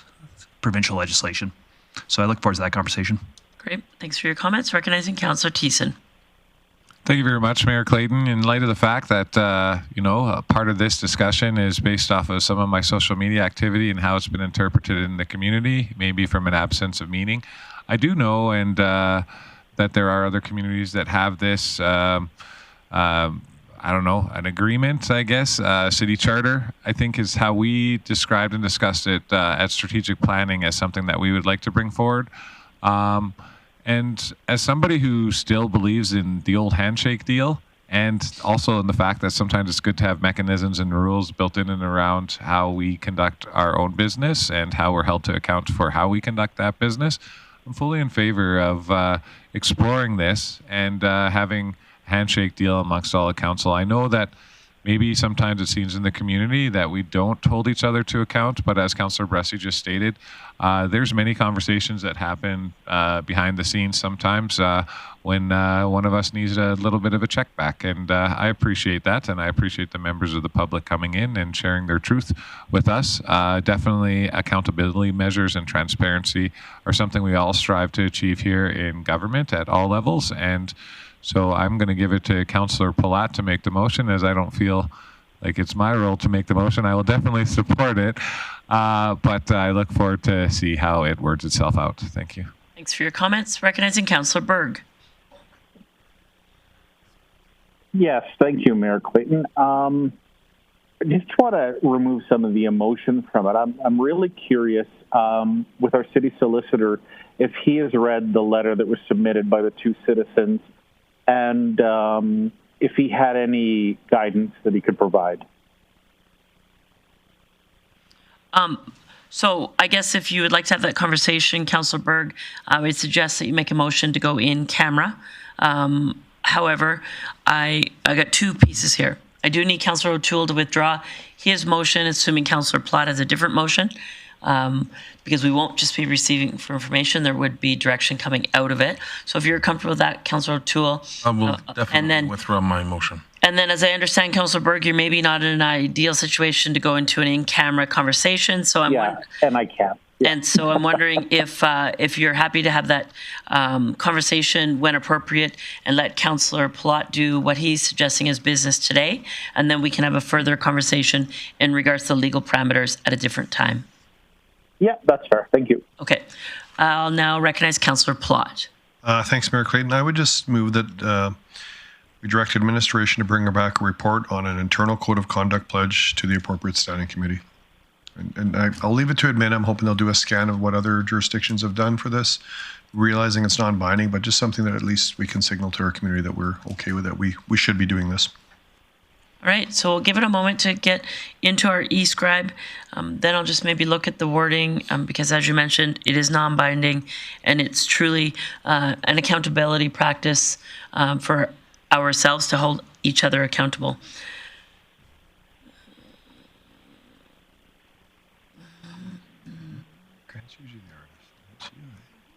And I just suggest, I don't know if there really needs to be a report per se. I think that administration could work with other municipalities and actually bring forward a proposed document. I don't know how extensive of a report this needs to be. There are a couple of examples in mid-sized cities for sure that we could come forward. I could, as your representative, work with administration to bring forward one that council would consider for adopting. So if you're all right, we would just tweak this a little bit, that we would bring back a document to the appropriate, and it actually would be to the council committee of the whole regarding an internal code of conduct pledge. I'm fine with that amendment. I think, yeah, it's probably yep, that's fine. If we okay. A document's fine. I'm just document. Yeah, so we'll just give a moment to get that refreshed. And rather than go into a committee, I guess the appropriate committee is the council committee of the whole rather than a standing committee. So as amended in your e-scribe there, I'll have a look at it. Councillor Plot, does it reflect what you were hoping? Okay, so I see no one else in the queue and no one online with any concerns, discussion or debate. Sorry, it just doesn't say council. It just says regarding an internal code of conduct. I know, that's fair. I was just not... I was specific to council. I don't know if we need to put that in there. Obviously, admin knows what we're talking about on this, but we'll just add the word council. Good catch. Okay. Thanks for your input, Councillor Flack. I love sidebar input. It's my favorite thing.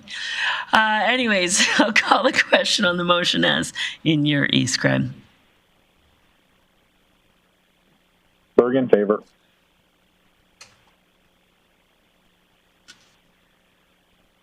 And that carries unanimously. Councillor O'Toole, to your original motion, which would be to receive for information the presentation from MLA Nolan, Dyck, and MLA Ron Wiebe. Opportunity for discussion or debate. I just will make some comments. I appreciate our MLAs coming here, updating us on how session went as well. I think it's important for us to continue to advocate to our members of the provincial government as this city and this region does a lot of advocacy work. It is an important part of our daily conversation.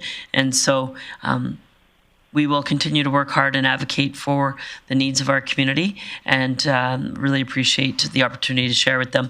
But I just wanted to remind people this won't be the one and done. We do communicate with our MLAs on a regular basis. So thank you for your motion, Councillor O'Toole, and I'll call the question. Berg in favor. And that carries unanimously. There are no notices of motion today. We'll now go into a recess. We'll be back at 6 o'clock for the second portion of our council meeting. We'll see you then. Thank you.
Good evening and welcome back to the City Council meeting of June 8th, 2026. We're now in our evening session. Some business here tonight, not a lot, but a little bit. We'll get started right away.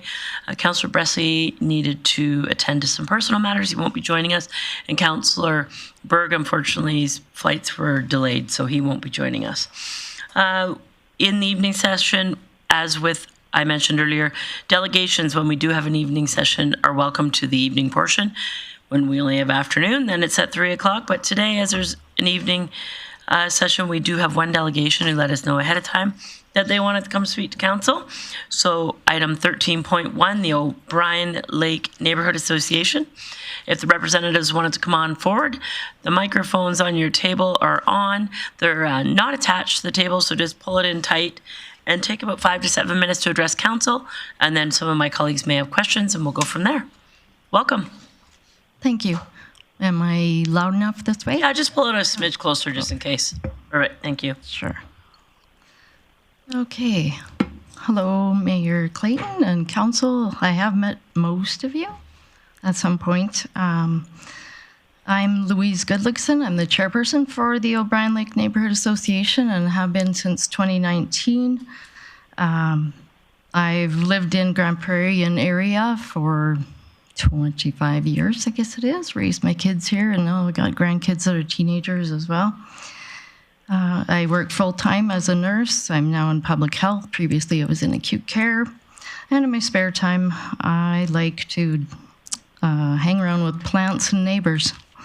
So I'm here today to bring up a long-awaited project, the O'Brien Lake Boardwalk. Over the past approximately 15 years of being on the Neighbourhood Association, it was a waiting game of when this would be added to the budget, and many times we patiently waited annually only to find out it was not being considered the following year. We attended multiple budget meetings, which in the end were quite general and seemed to provide information on things that had already been decided to be in the proposed budget, but not the boardwalk. Over the years, I've sent emails to various city employees, NA delegates, parks and recreation, development, etc. for details.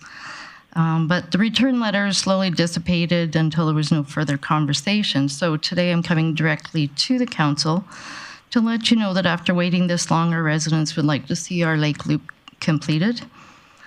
I'll just stop here to glance at some pictures. So this looks really lovely at first glance. And then you see that our lake loop drops off. It then becomes a tiny little path. It runs directly along Highway 40. This area right here is an improvement. We had gravel put on over top of the culvert at one point, so that became not quite as treacherous. That's how wide our path is. And this is looking through from the south side of the lake to the other where it had been staked at some point. And so theoretically, we believe that's where the boardwalk was to go through from the south side. It's a pretty well-used path. This is on the south end of the lake. It's got cement barricades, but you can see that there are at least 3 paths around that. And it's a little wider here, but you can tell that with the mud, it's been a little bit on the slippery side. And then, of course, we have our lovely Grande Prairie traffic, which noise is one thing, but safety and flying rocks is another. So this is the diagram of the proposed boardwalk that I was able to obtain years ago now. I believe it's dated 2016. And so it has been fully engineered and everything. And it looks like it would be really great. Back in 2024, when I was speaking with some different members, I received an email back, consulting engineering services. The original cost estimate in 2018 was $940,000. The projected cost is now approximately $1.3 million in 2025.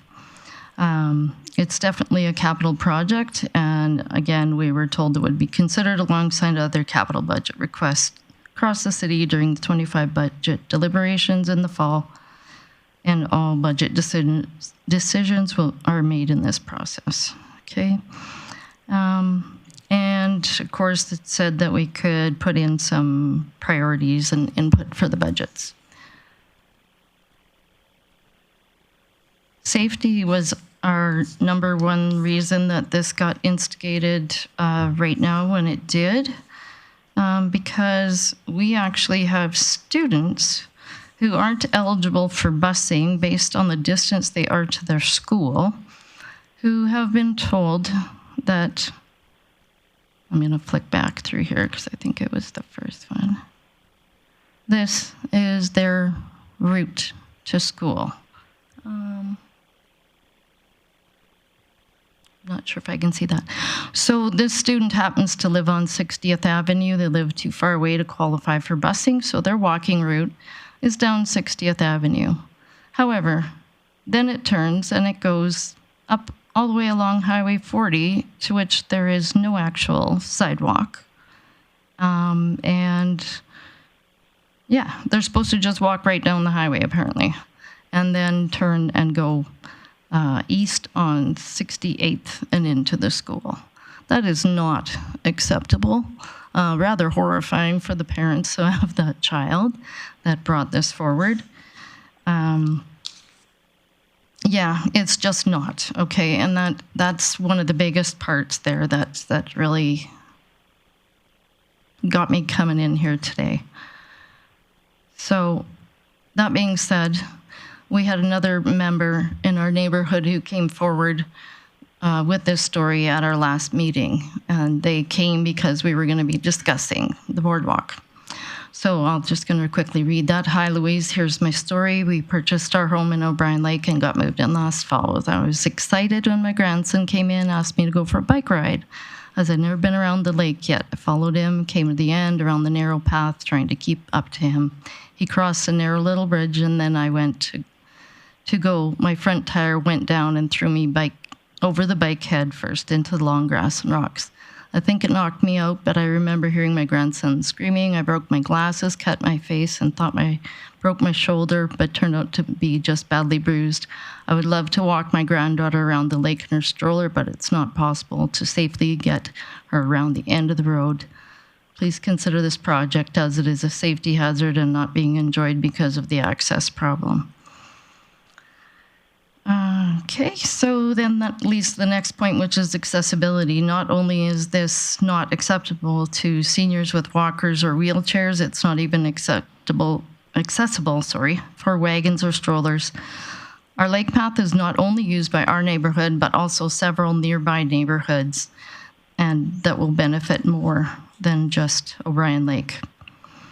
On that note, I mean, we see there are so many people that go by every day and are enjoying the outside through it. I can't imagine how much better it would be if we actually were to get the boardwalk in. Beautification. We have heard a lot about what the city's been doing for beautification in areas across the city. Improvements to Crystal Lake area, new bike parks, new playgrounds, etc. This boardwalk is what we need to see in our area. This is our calm, this is our mental health escape, ways to exercise and improve our health. The O'Brien neighborhood has been here since before 2010. The engineered drawing was in 2016, like I mentioned. We pay some of the highest taxes within the city of Grande Prairie, and our residents do like to bring that up at our neighborhood associations, and yet we're not getting the project we've all been waiting for. Our neighborhood is so ready for this project that at the discussion of the possible petition to have this development, they jumped in with 2 feet, and I've had to run to catch up to them. They have already collected hundreds of signatures, and here I am just finally getting myself in here. We're looking forward to direct feedback to get this project approved and moving forward. We are aware that the costs have increased, and that was also given to us as a reason why it wasn't moving forward before. We all know this isn't going to decrease, but there is always the possibility of corporate sponsors, grants, and we're willing to look at those type of things with the city. We would really like to see a council member or two work with us to move forward. I'm kind of tired of the emails that just come to an end because people switch jobs or whatever the case may be. And literally, I have been doing this for over a decade. I might be standing alone here today, but I am backed by a large neighborhood wanting the same project. So we would like to know what you can do for us. All right. Well, thanks for your presentation. I'll open up to my council colleagues for questions. Recognizing Councillor Plott.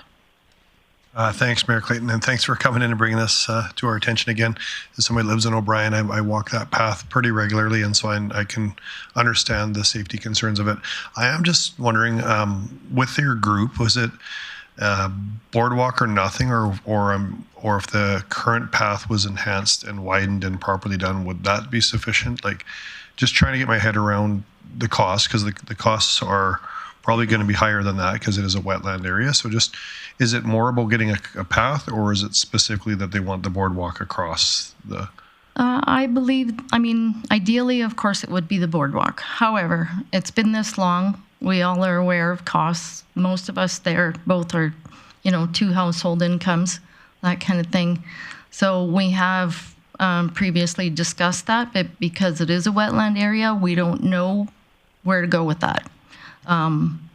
If it's possible, yes, the safety along the road, that's definitely something that has to be addressed with it. So I think it's going to take a little bit more research than what I could come up with over the years.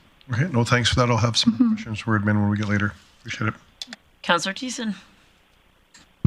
Thank you very much, Mayor Clayton, and thanks for coming in and for your decade of determination. I really like it. A question, you're part of the O'Brien Neighbourhood Association.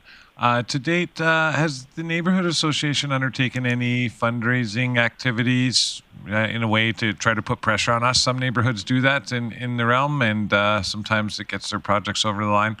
Has the O'Brien Neighbourhood Association done any fundraising or inquired in that? No, not towards this. No, but we have talked about sponsorship with some of the oil companies, and recently we've had a few new members, and that's been very helpful to get out there and reach out a little bit more.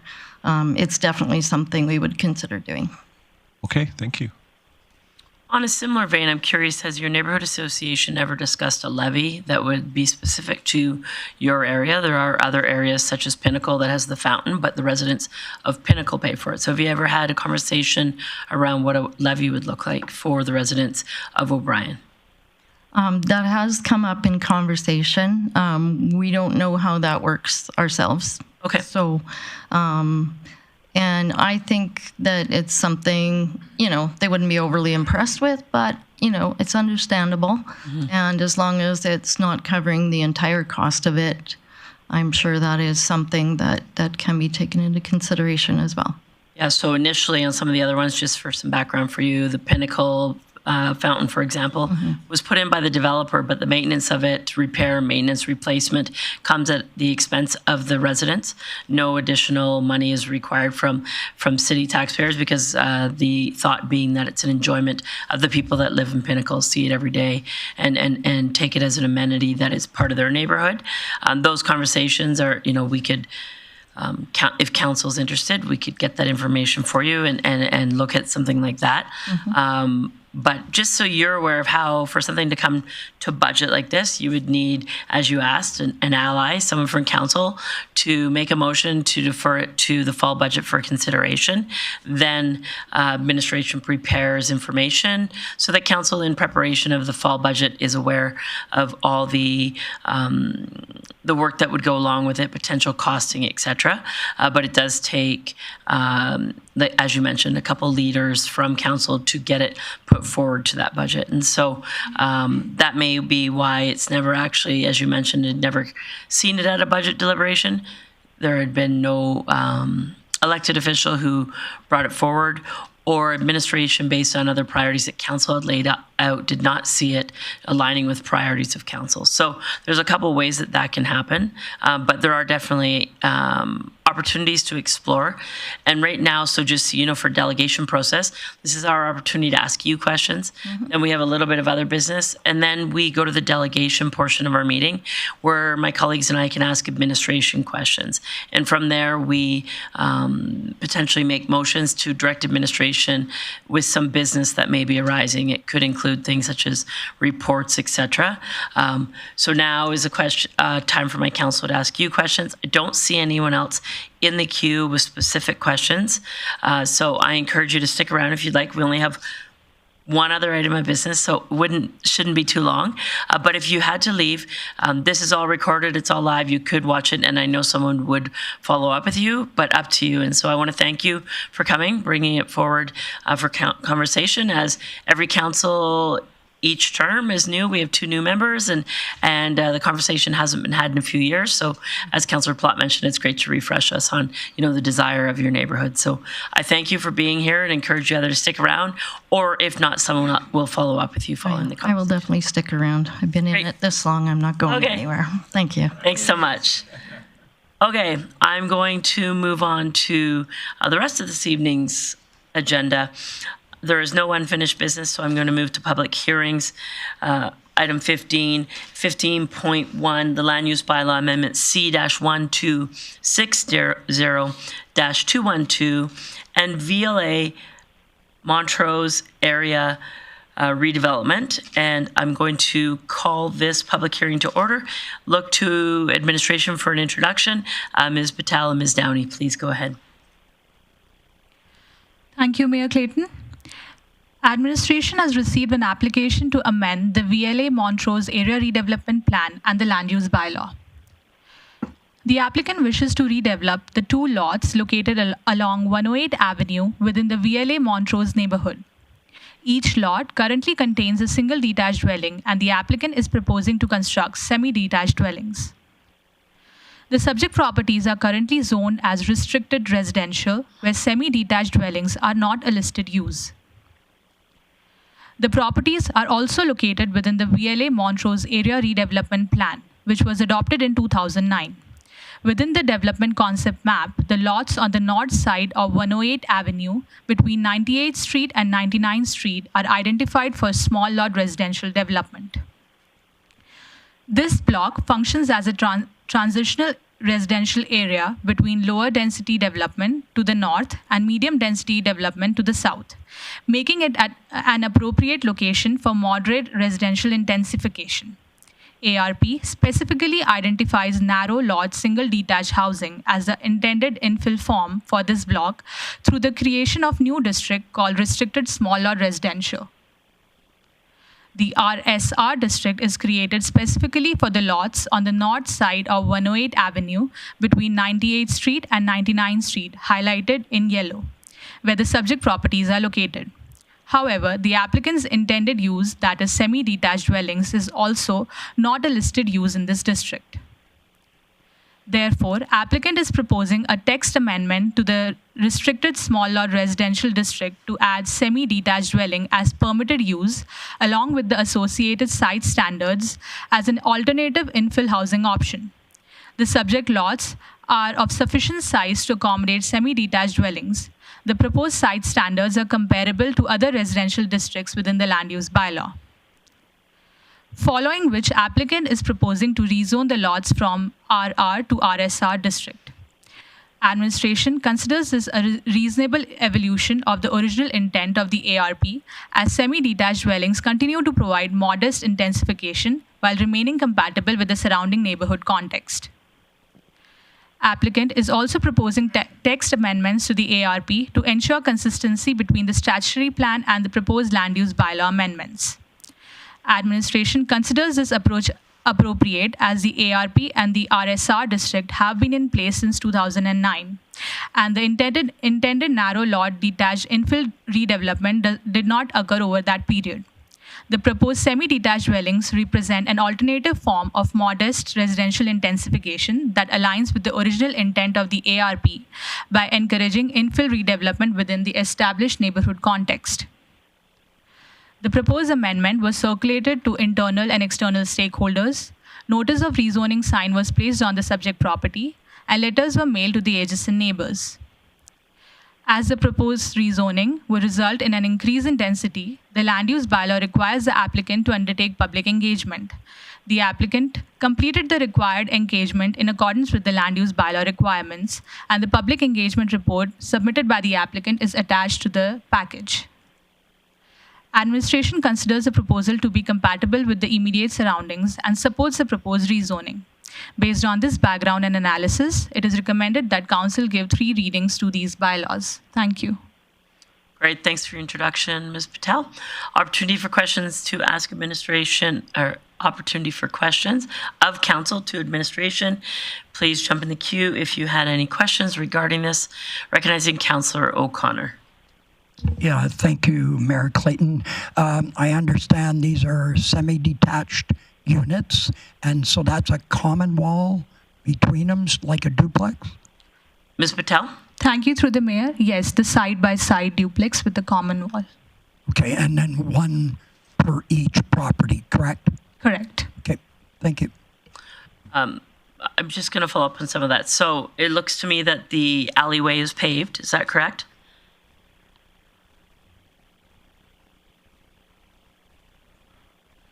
Thank you to the mayor. It's not paved. Yeah.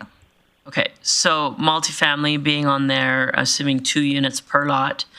So therefore, how many parking stalls in that, and assuming that all the access is from that alley, correct? Ms. Patel? Yes, Mayor Clayton, that's correct. So access would be from the rear alley, and it's the parking requirement for the semi-detached dwelling is 1.5 stalls per dwelling unit. So it'd be 3 stalls per lot. Yeah. Yes, Mayor Clayton. And this is a gravel access way. So in reality, the additional traffic is considerable, considering the other lots are, there's a couple multis there, but most of them are single-family dwellings that are accessing that alley, correct? That is correct. Okay, thanks. Councillor O'Connor? No, I'm good. Sorry. Okay. Any other questions for administration? Go ahead, Councillor O'Toole, and then I'll get back in the queue. I'm just wondering, because they're small lots and it's a busy road on 108th, would there be only rear parking?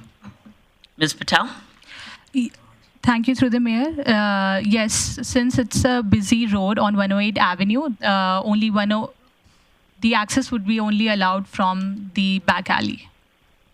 Okay, thank you. I'll ask Ms. Patel or Ms. Downing, but it may be a question for Acting CAO Chief Glavin. On record, do we have any history of calls from that neighborhood in regards to snow removal in that alleyway? Thank you, through the mayor. We have not received any concerns from the neighborhood regarding snow removal. And Chief Glavin, are you aware of anything? Thank you, Mayor Clayton. I'm not aware of anything further in that neighborhood. Okay, thanks. Councillor Plott. Thanks, Mayor Clayton. So if I'm understanding this project, it would be similar to some of the infill projects we've had in, say, like Hillside, where they're just a back lane where they're coming off for their services, but no front driveways? Ms. Patel? Thank you, through the mayor. That is correct. Okay. And just another question. You mentioned 1.5 parking stalls. Would suggest hopefully that the proponent would want to put more in, but if we had an appetite, are we able to say we'd want more parking, or is that a separate? Ms. Patel? Thank you, through the mayor. I have a correction. It's actually 2 stalls per dwelling unit. So the applicant is required to provide 2 stalls per dwelling unit. That would be 4 stalls. Per lot. Yeah. Okay.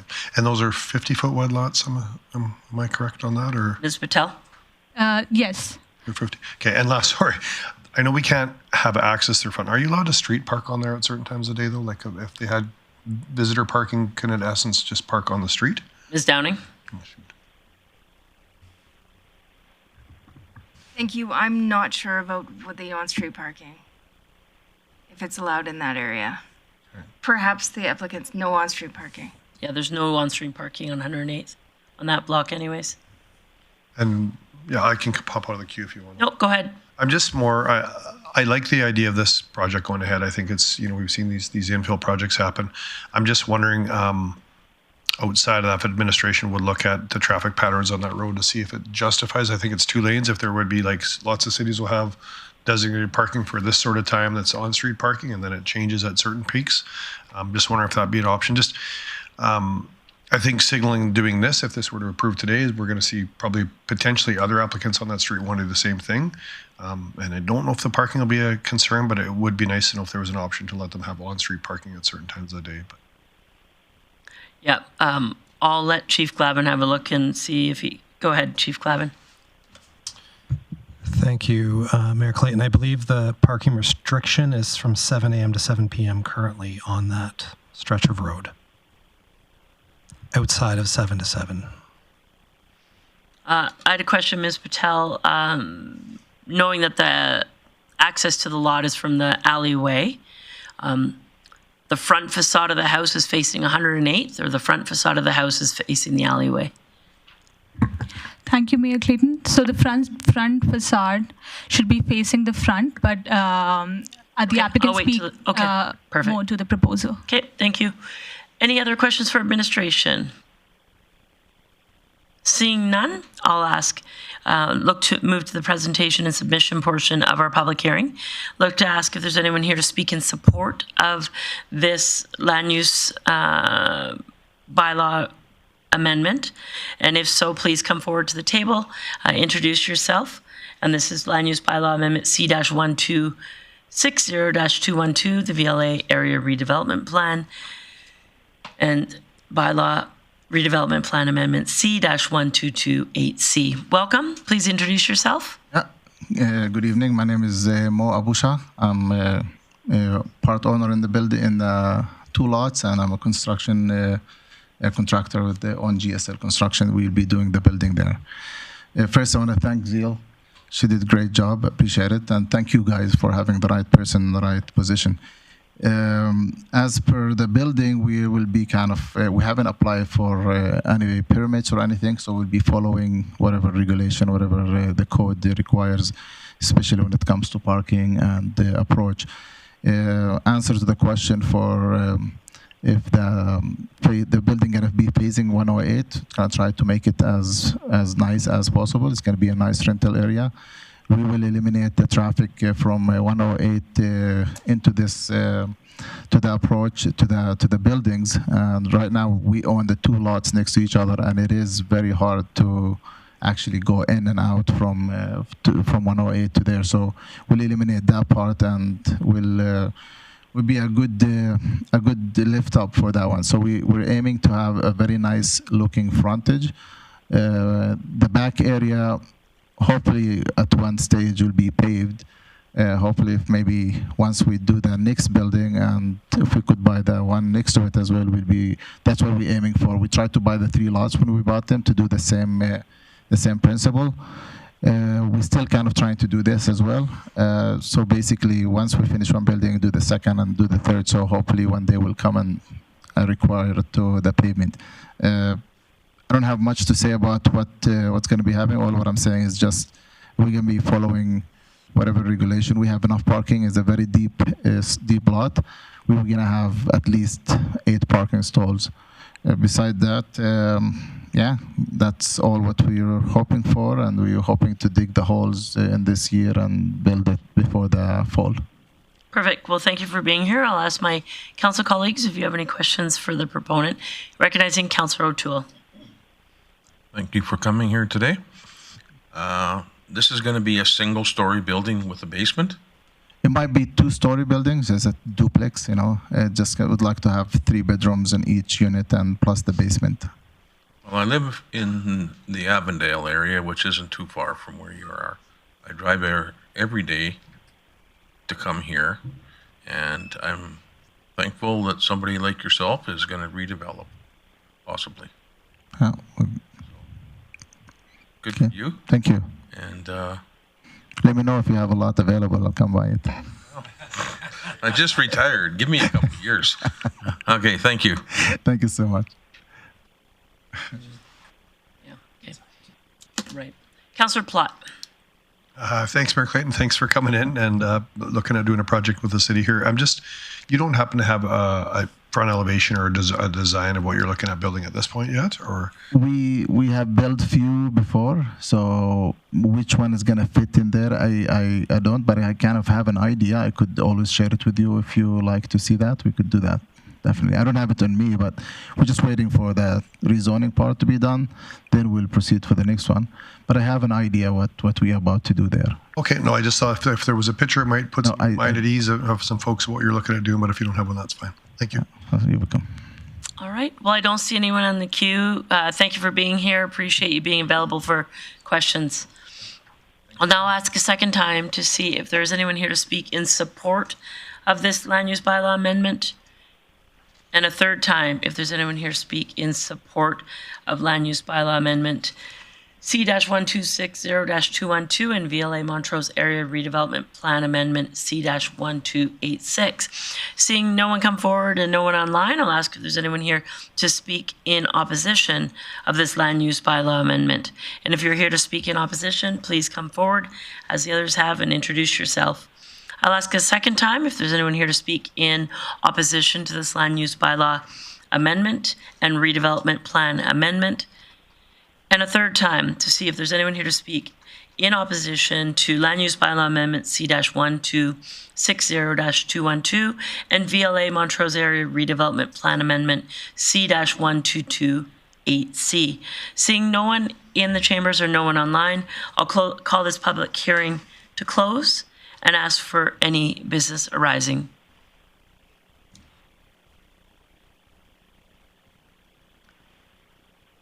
Okay, and if I have no one in the queue for business arising, then I will assume that there is no interest in this change. Recognizing Councillor Plott. Thanks, Mayor Clayton. I would be happy to move that council give first reading to bylaw C-1260-212 being amendment to the land use bylaw. Thank you for that. That motion is in order. There will be no discussion or debate on first reading, so I'll call the question.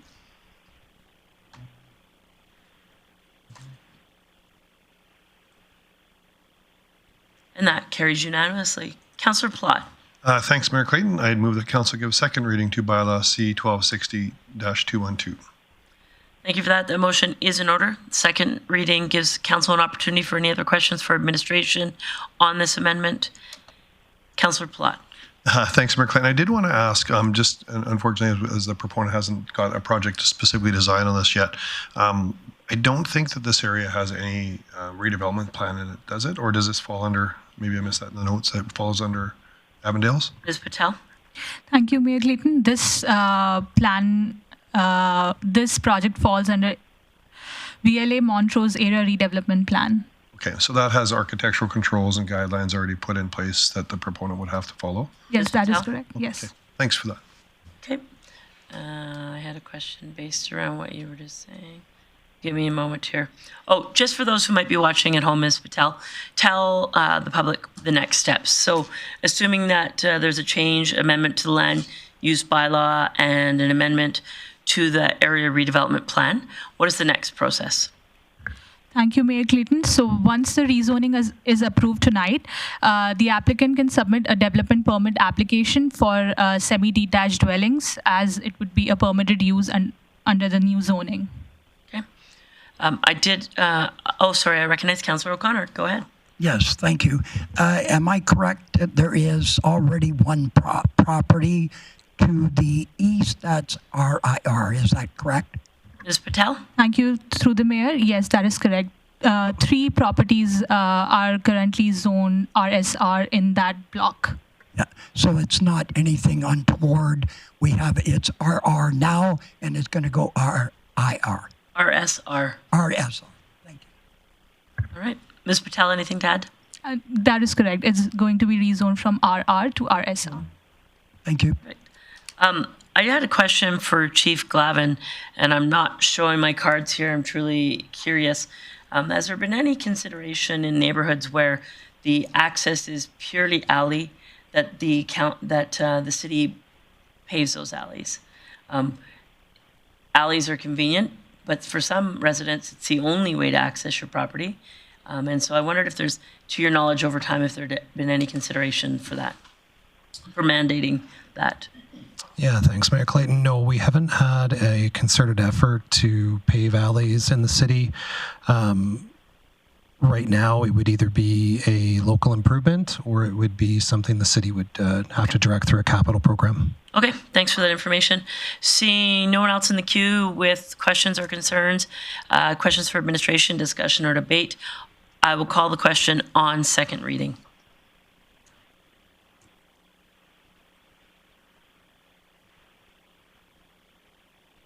That carries unanimously. Councillor Plott. Thanks, Mayor Clayton. I would move that council have third reading of Bylaw C-1260-212 at this meeting. Thank you for that. In order for us to have third reading here tonight, we must pass this motion unanimously. Seeing no one in the queue, I'll call the question on having third reading at this meeting. Please vote.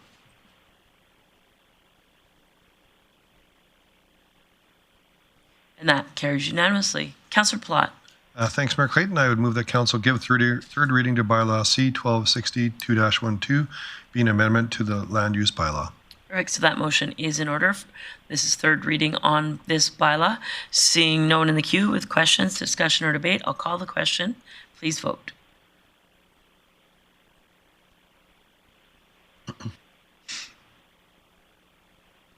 I didn't pop up. Mayor Clayton in favor?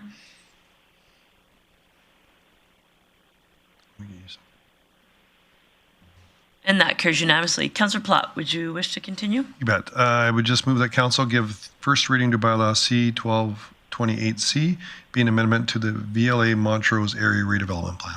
Perfect. Thank you for that. So the first one being an amendment to the land use bylaw. Now we're working on the amendment to the area redevelopment plan. No discussion or debate on first reading, so I'll call the question.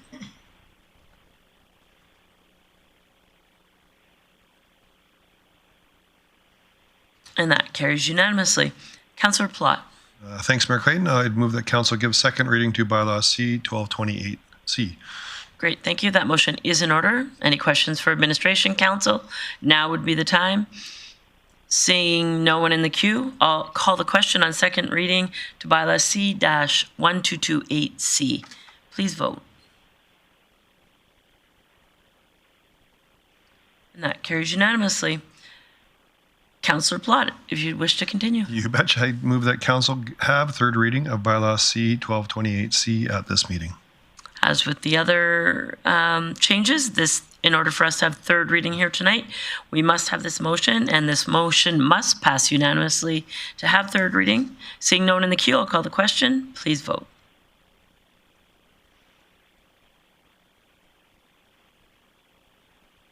And that carries unanimously. Councillor Plott. Thanks, Mayor Clayton. And to close it off, I just move that council give third reading to Bylaw C-1228C, be an amendment to the VLA Montrose Area Redevelopment Plan. Great, thanks for that. Seeing no one in the queue, I will call the question on this amendment. Please vote. And that carries unanimously. Thank you for doing that business, and I'll move along. Item number 16, delegation business. One delegation here this evening, the O'Brien Lake Neighbourhood Association, and I'll open up to my colleagues for questions for administration, recognizing Councillor Flack. Yeah, thank you, Mayor Clayton. I'm just wondering, do we know how many households are in O'Brien Lake? An estimate? Chief Glavin? Yeah, thanks, Mayor Clayton. I don't immediately have that, but assessment may. Ms. Whiteway. Hi, yeah, there's just over 600 on the roll in that neighborhood. Okay, thank you. 600 households. Okay, thank you. Councillor Thiessen. Thank you very much, Mayor Clayton. Normally when we do our capital plan, it's a living document, and we have items that were discussed and thought about, but then get pulled for funding and they sit on an unfunded list. I was actually going through some of our 2026 budget, seeing if it landed on that sort of list itinerary, and it didn't land there. So it got me thinking, maybe we talked about it in 25. Is it still alive on our capital plan list, unfunded or otherwise? Chief Glavin. Yeah, thanks, Mayor Clayton. It was for a period of 3 years on the capital plan from 2023, 24, 25. On there, it was a 50-50 split between capital tax and the rest unfunded. The discussion at the time was around getting a grant. We had applied for grants and have so far been unsuccessful, and then it wasn't put back in the capital budget going forward in 2026. Okay, no, that's great. So I guess we would require a motion if we wanted to just put it back on there as an unfunded item to maybe be discussed during budget deliberations. Chief Glavin? Thanks, Mayor Clayton. Correct. It would need to be a budget amendment. Okay, and just one final question, if I may, Mayor Clayton. Yeah, go for it. Real quick, with the project scope, when we were looking at it, I was trying to tap my memory and I couldn't quite remember what it all included. Are we just talking for this 1.3 million for 2025 when it was last proposed? Did that include like the path around the lake as well as the boardwalk, or was it simply for the boardwalk? Chief Glavin? Yeah, thanks, Mayor Clayton. That was for the installation of the boardwalks. That would include engineering, screw piles, handrails, anything associated with the boardwalk. And that was the totality of the project. Okay, so not the paths. Okay, thank you. Councillor O'Connor? Thank you, Mayor Clayton. My question comes around, I thought there was a highway right-of-way. Was that issue dealt with between the province because they own that highway? Was that dealt with? Chief Glavin, to your knowledge, was this addressed? Thanks, Mayor Clayton. Initially, it would have been in the provincial government's right-of-way. I believe that has now been transferred to the city. Okay, so it's in our purview then. So my next question is a follow-up. Seeing as how Ms. Gunderson mentioned about people walking and taking that way to go to schools, are there any plans to upgrade any of the sidewalks along the roads to the school? Is there any future plans for that? Or because people are walking on the side of the road, which as you can get struck by traffic stones from traffic. So I'm just concerned about the safety and how do we deal with that? Chief Glavin, was this addressed in a mobility or master plan at all? Yeah, thanks, Mayor Clayton. There's no plan for construction of new sidewalks. I'm not sure where the source data was pulled for the map that was provided by the school board, as there are no pedestrian connections along Highway 40 in that particular area. Okay. So it's kind of sitting in abeyance. We're not sure where that's sitting right now. Okay, thank you. Councillor Plott? Thanks, Mayor Clayton. Maybe to give a little context, Councillor O'Connor's, I had similar things when this was brought up a few years ago.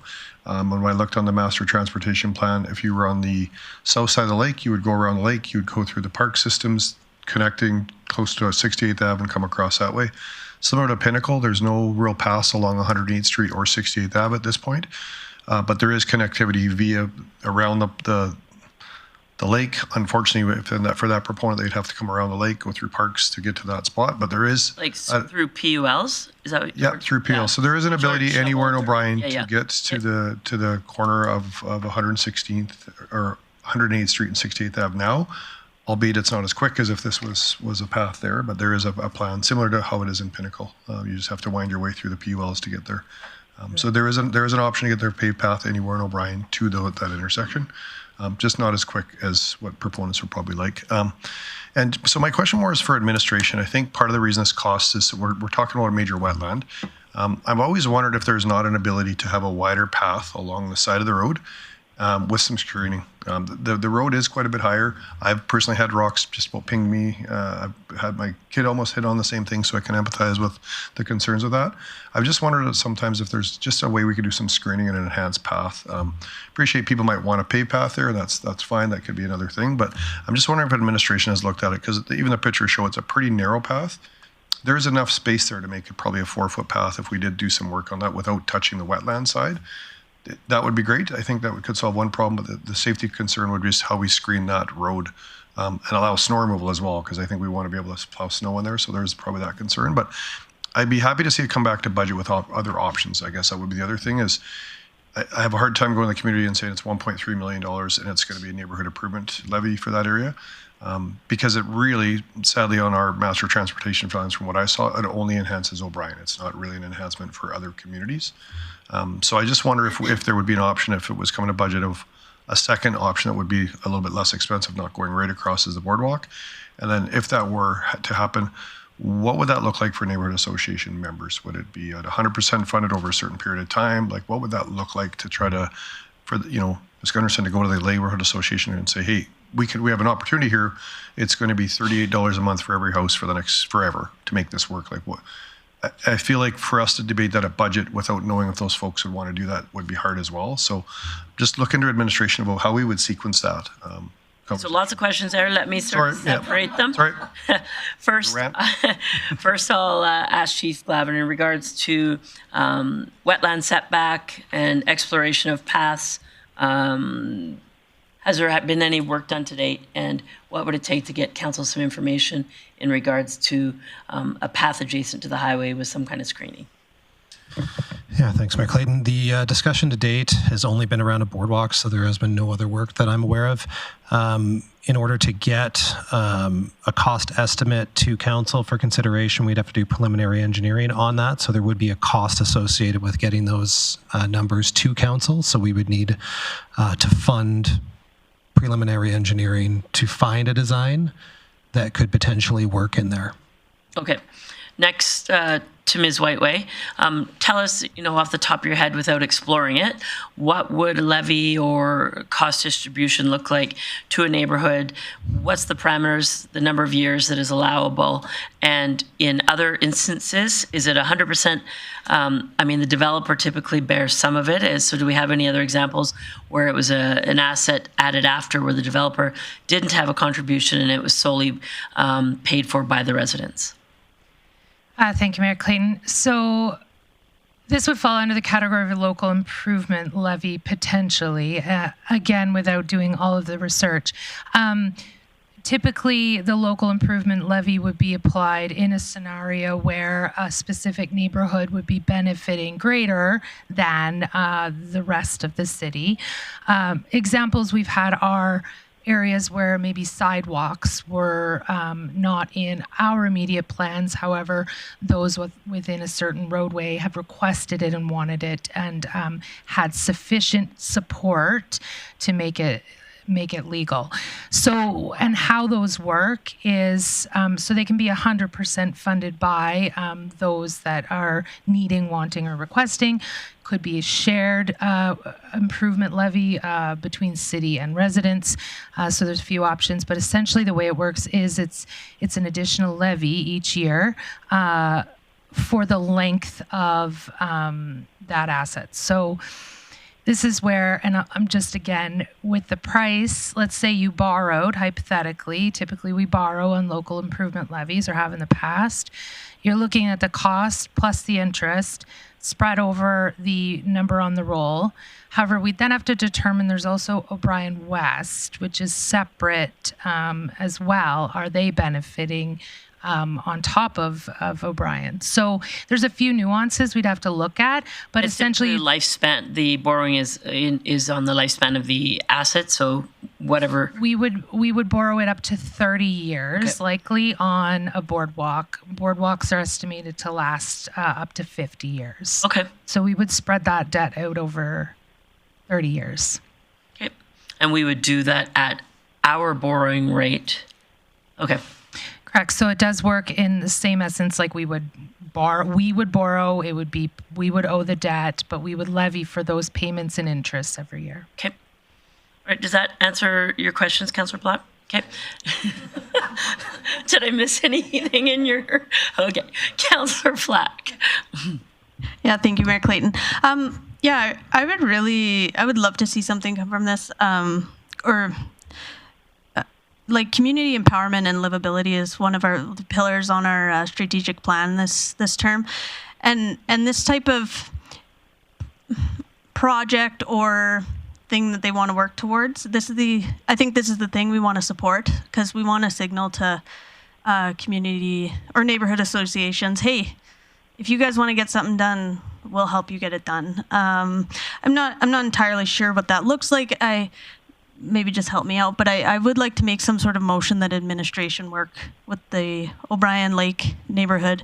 So before you get there, Yep. Okay. Yeah.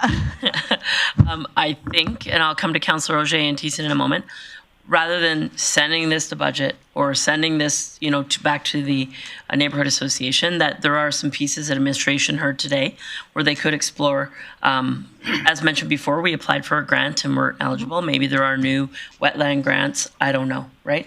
And we have people that in our organization that are great at this. So I would keep your any of your business really high level in regards to direct administration to come back and report with information, including opportunities for boardwalk as well as trail, including funding sources and grant opportunities.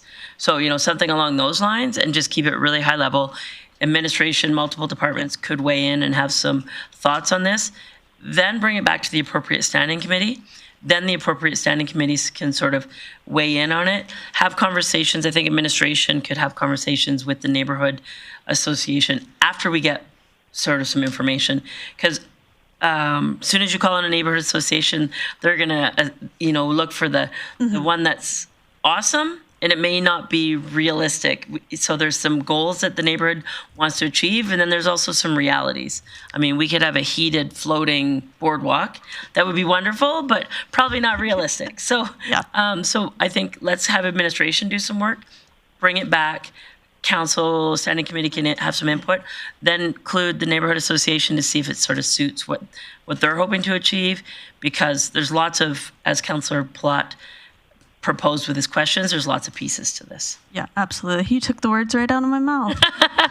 No, but I'm just saying, yeah, I'd love to see something come from this, and I think, yeah, whatever you want from me. Let's see what we get through the clerk, but I'm gonna go to my other colleagues first. Councillor Auger. Thank you, Mayor. Based on what I heard a lot of good things. But I think for safety, considering I've been a safety manager for many years, I think safety is important on this whole project. And I think there needs to be a higher emphasis on getting things done, including all the activities that we just talked about, getting together with admin, taking a look at it, and maybe setting some priority on this project. To me, that would be important for safety of the students that are walking there, for safety of the general public that uses that area. And I think, to me, in my mind, somewhere, somehow, we need to set a priority on things like this that are safety related, and the risks are high. So thank you. Thought I'd say that. Like I said, there are a lot of good discussion about what needs to be done for for this to happen. And I understand it's going to take a lot of money. It's going to take time. But somewhere, somehow, we need to emphasize the safety aspect of this project. Thanks. And so, Councillor Flack, before we go to your colleagues that are in the queue, the motion is there. The only suggestion I would have is that it's trail and screening. If council, and through collaboration with the neighborhood, ends up going to a trail, as Councillor Plott mentioned, there, in an ideal situation, there would be some screening of some sort because of the gravel that comes flying off that. So it's, if it's a boardwalk, but if versus the trail, I think the trail being closer to the road would probably need some screening. So, and I'll just ask Chief Glavin and Chief Whiteway, based on the motion, is there any other specifics that you would like to see in the motion that will help you get the information that council appears to be looking for? Chief Glavin? Thanks, Mayor Clayton. No, I think that's sufficient for our purposes. Ms. Whiteway? Good? Okay. Councillor Thiessen?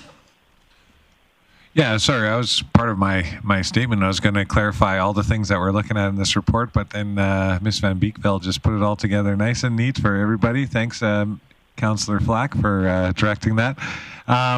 So I was doing a little bit of the math based off of the other side of the room. Councillor Platt, Councillor Flack. Councillor Platt said $38 a month. Councillor Flack asked how many homes, 600. I did the math. If every home paid $38 a month of a levy, that would be $273,600, which would actually pay off the boardwalk in 5.5 years. And I'm not advocating for that to be done, But it looks like it could be a very small levy too going forward if it was going to be paid for strictly by levy. And now I'm also not advocating for that, but I'm just sort of breaking down the numbers for everybody here since we already got the motion all aligned. So anyways, just some 2 cents. Thank you.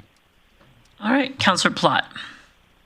Thanks, Mayor Clayton. I guess I'm a little bit, I want to see this if this one's going to go to budget, but I'm concerned with this is that as I read that motion, I'm just worried a minute it comes back and says, yeah, we can make it work, but to CEO, acting CEO, we're going to need money for engineering at some point. So I'm just wondering if we need to add a nuance of potential cost of engineering to do this, because my fear is we're going to get a report back that in 2 or 3 weeks that, hey, we could do this, but we need engineering money, and then we're going to have to make a motion for that. That's going to delay it. So I'm not sure the verbiage on it. It's not my motion, but I'm just wondering if we should be adding in something around potential engineering costs just to get the project scoped. So currently it actually isn't anybody's motion. So if Councillor Flack's comfortable with the wording in there, we'll get her to put her name on it. But Chief Glavin, if you had some comments in regards to the need for the engineering as mentioned. Yeah, thanks, Mayor Clayton. That would be correct. We would be looking for a funding source to do the preliminary engineering. I don't have a number off the top of my head, but my guess is that it's wild guess here would be somewhere in the neighborhood of $25,000 to $50,000 would be somewhere there.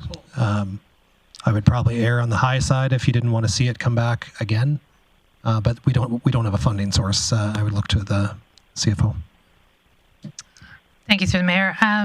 I suppose if the motion was to be up to, that would allow some flexibility with administration. At this point, there would be sufficient unallocated future expenditures reserve funds, which is historically unspent capital tax or surplus capital tax. So that would be my recommended funding source.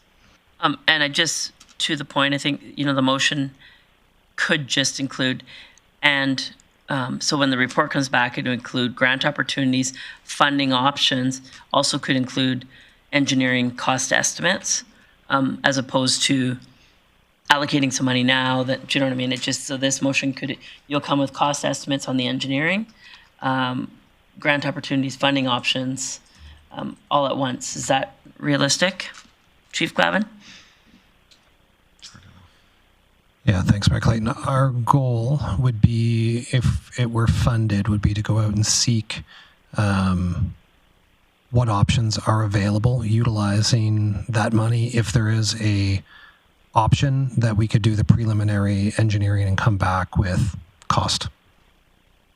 But it's coming with funding options, so it's not getting funded. Well, in order to do the preliminary engineering, we would have to utilize. Yeah. Okay. So you do need, yeah. I would say right now up to 50. Okay, and engineering cost estimates up to $50,000. No. So Councillor Flack, there's two different pieces going on here. Okay, go ahead, Ms. Whiteway. I just want to clarify so in order to, if the request is, or the motion is, pardon me, for us to provide costs of options and how to fund those, we do need to update the full cost estimate on the boardwalk itself to bring that report forward. So in order to do so, we may need to spend up to $50,000 to bring back a valuable report with updated costs. So I think there should be two separate motions. So this should be a motion to fund it, yeah, and there should be a motion to go ahead and do the work. Yeah. Okay. So Councillor Flack, happy to just, if you're happy to just withdraw this one, we'll just sort of earmark it. Mm-hmm. The first motion would to get council to support engineering, updated engineering drawings up to $50,000. Okay. Then once we have that, then it gets part of the other piece. Good, Chief Glavin? Go ahead. Yeah, thanks, Mayor Clayton. Yeah, I think I'm good with that. I just want to caution, just as we are crafting this on the fly, I may come back for clarification at the next council meeting, just in case I have misinterpreted anything. Okay, fair enough. And then identifying the funding source for the design engineering and as recommended, facility renewal. What did you say? Future expenditures. Future expenditures, thanks. Yeah.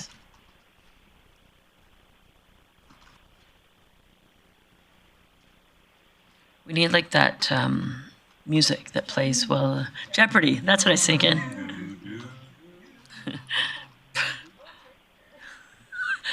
You ask and you shall receive. All right. So first motion there being approved up to $50,000 from the future expenditures reserved to provide updated design for the boardwalk. And so I just caution us passing that today. Go ahead, Chief Clapp. Thank you, Mayor Clayton. So in this case, we wouldn't be coming back with an updated design for the boardwalk. The boardwalk has a preliminary design. We would be coming up with alternative designs so we didn't have to build the boardwalk. Right.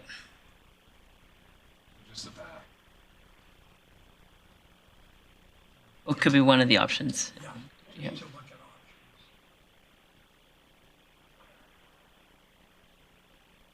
Yeah, so this is, as the acting CAO mentioned, pretty on the fly for all of a sudden us to spend $50,000. So at one council meeting. So I would prefer, but up to you, council, if you want to direct this to the next council meeting so that there's time for administration to explore a few things as opposed to just funding it tonight. Yeah, I agree. Yeah, I would just like to see something come of it. It doesn't have to be today. I'd like just some more information, but I would look to see progress. And I don't feel comfortable making that motion without Councillor Bressie and Councillor Berg having a chance to speak in as well as they're absent. So, but yeah, I'm very happy to push that to when it's appropriate next council or committee of the whole or wherever makes sense. So, Councillor Flack, if you want to look, there's 3 motions in your e-scribe if you're comfortable putting your name on them.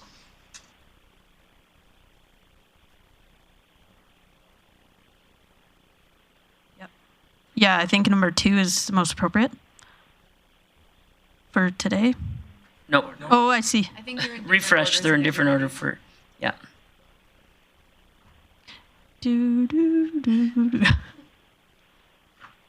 Oh, there we go. Yeah.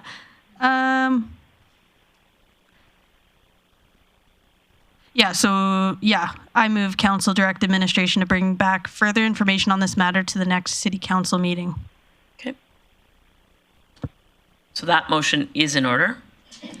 Discussion or debate, Councillor Plott. Thanks, Mayor Clayton. I just want to make sure that, and we've had a lot of dialogue on this.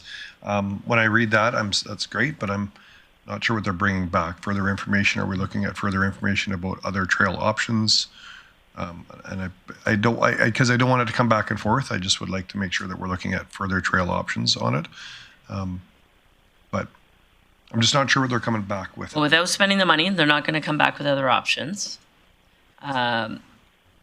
Chief Clavin.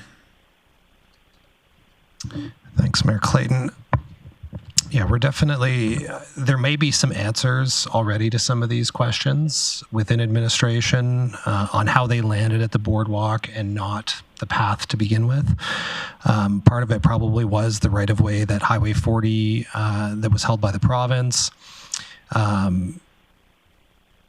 We could certainly, at the next committee meeting, probably address some things verbally to give council a little bit more comfort as far as what we have internally that could lead to probably a better decision with a little bit more information. So what I recommend then, Councillor Flack, is that you just tweak your first motion to be, they'll bring back what they have in-house to the next appropriate standing committee, right? So that would be, number 1 would go to the next appropriate standing committee.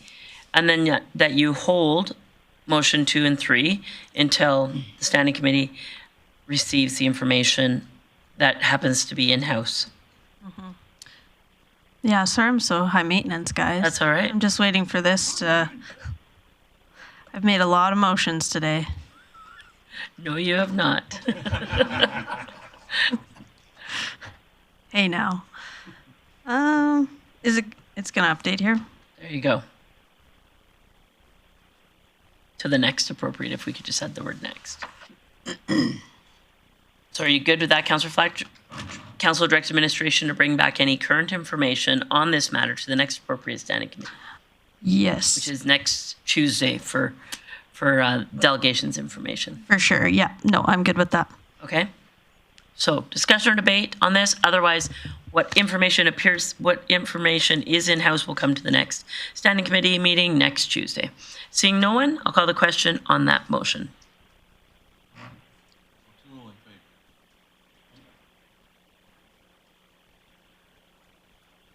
And that carries unanimously. And then I would suggest that those two motions, just the other two options, play in once we see some more information. Knowing funding reserve, opportunities to fund design, council would bring back, or administration rather, would bring back other reports, options, etc. Okay? Okay. Everybody's good with that for now? So thank you for coming this evening. Appreciate that. And as mentioned, we'll have further discussion again next week at the Operational Services Committee meeting. I would imagine it's staying with you. Okay, so that'll be next Tuesday. With that, I'm going to move to council member reports. I'm going to start with Councillor Auger tonight. Well, I was at a conference for 4 days. Well, you had 2 weeks between now and our last council meeting, so I'm sure you did. I know you actually did many other things. I've been to a lot of committee organization activities, suppers. I've been there. Okay, how about I help you out? Councillor Auger has been, in the last few weeks, serving as a deputy mayor, and with that, it requires a lot of support for the mayor.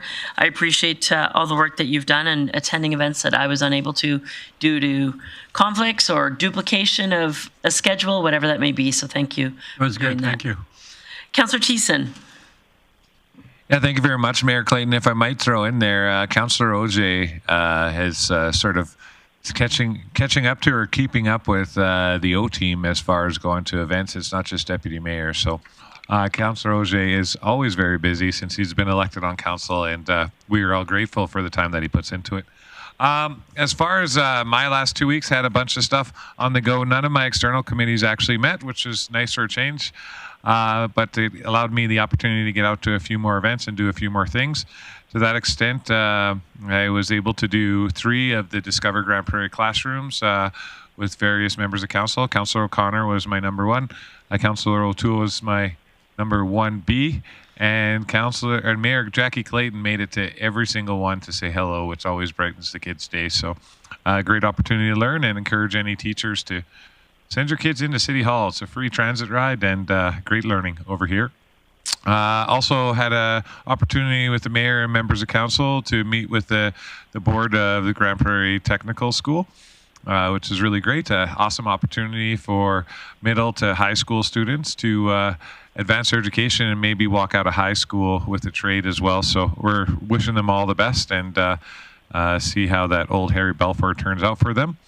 Speaking of schools, I also went on an Apple Schools tour through Alexander Forbes School with Councillor Kevin O'Toole.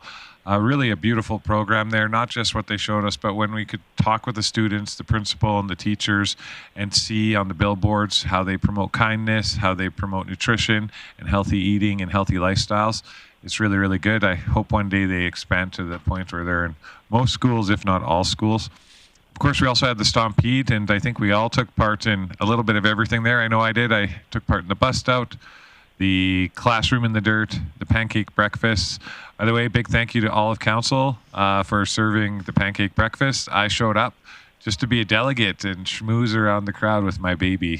So I appreciate the hard work you put in. That gave me a chance to talk with our residents, as well as the Stampede itself, which was a great time. But if you went on the Saturday, you know you were in a backlog of traffic. Also helped out with Seniors Week, as many other members of council did, with the Seniors Lunch and the Seniors Tea out at Evergreen Park. Had a meeting with Nahad Nenshi, with members of council, and their CEO, Shane Burke, and got the opportunity to go to the FCM, Federation of Canadian Municipalities, this past weekend to share ideas with elected officials from all across the country, from coast to coast to coast. And as usual, those conversations are always bringing new ideas to communities across the country. So really happy to be a part of that and to get the learnings that we did in session. And that's my report. Thank you. Great, thanks for that, Councillor Thiessen. Councillor O'Toole. Thank you very much, Mayor Clayton. As you heard, I attended the session here on education for being in understanding politics and what we do as a job. I attended 2 of those. One was Avondale, and what was the other one? Maud Clifford. Maud Clifford, yes. I attended Classroom in the Dirt, and Design Works Engineering had the grand opening for their new office. I went to the Invest Northwest 101 and IG Wealth Management. I walked for the Alzheimer's. It's kind of a nice way to get out and also support them. And I've known people that have gone through that, and I got a shock this year when somebody that's close to my heart is diagnosed with Alzheimer's. What else? We did Seniors Week and Pride Celebration, painting of the crosswalk. I attended the, what else we got here?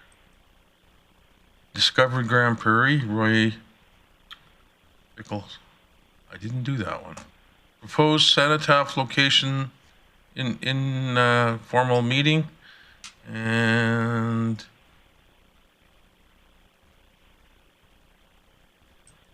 just about got her beat here. All right, thanks for that. I'm going to move along. Councillor O'Connor.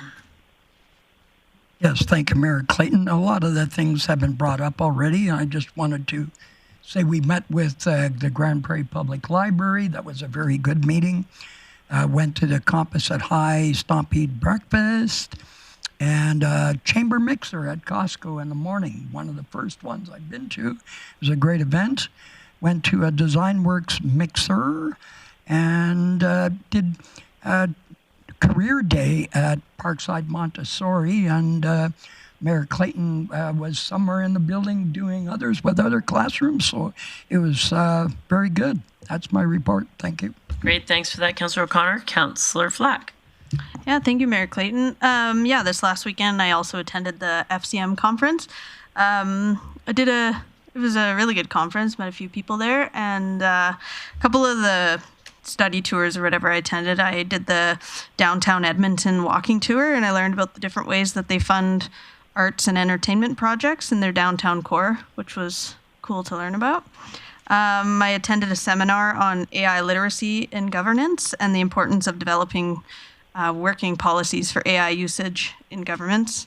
And then I listened to Minister Dominic LeBlanc give an update on international trade talks between the U.S. and Mexico for CUSMA, which was really, really nice to hear.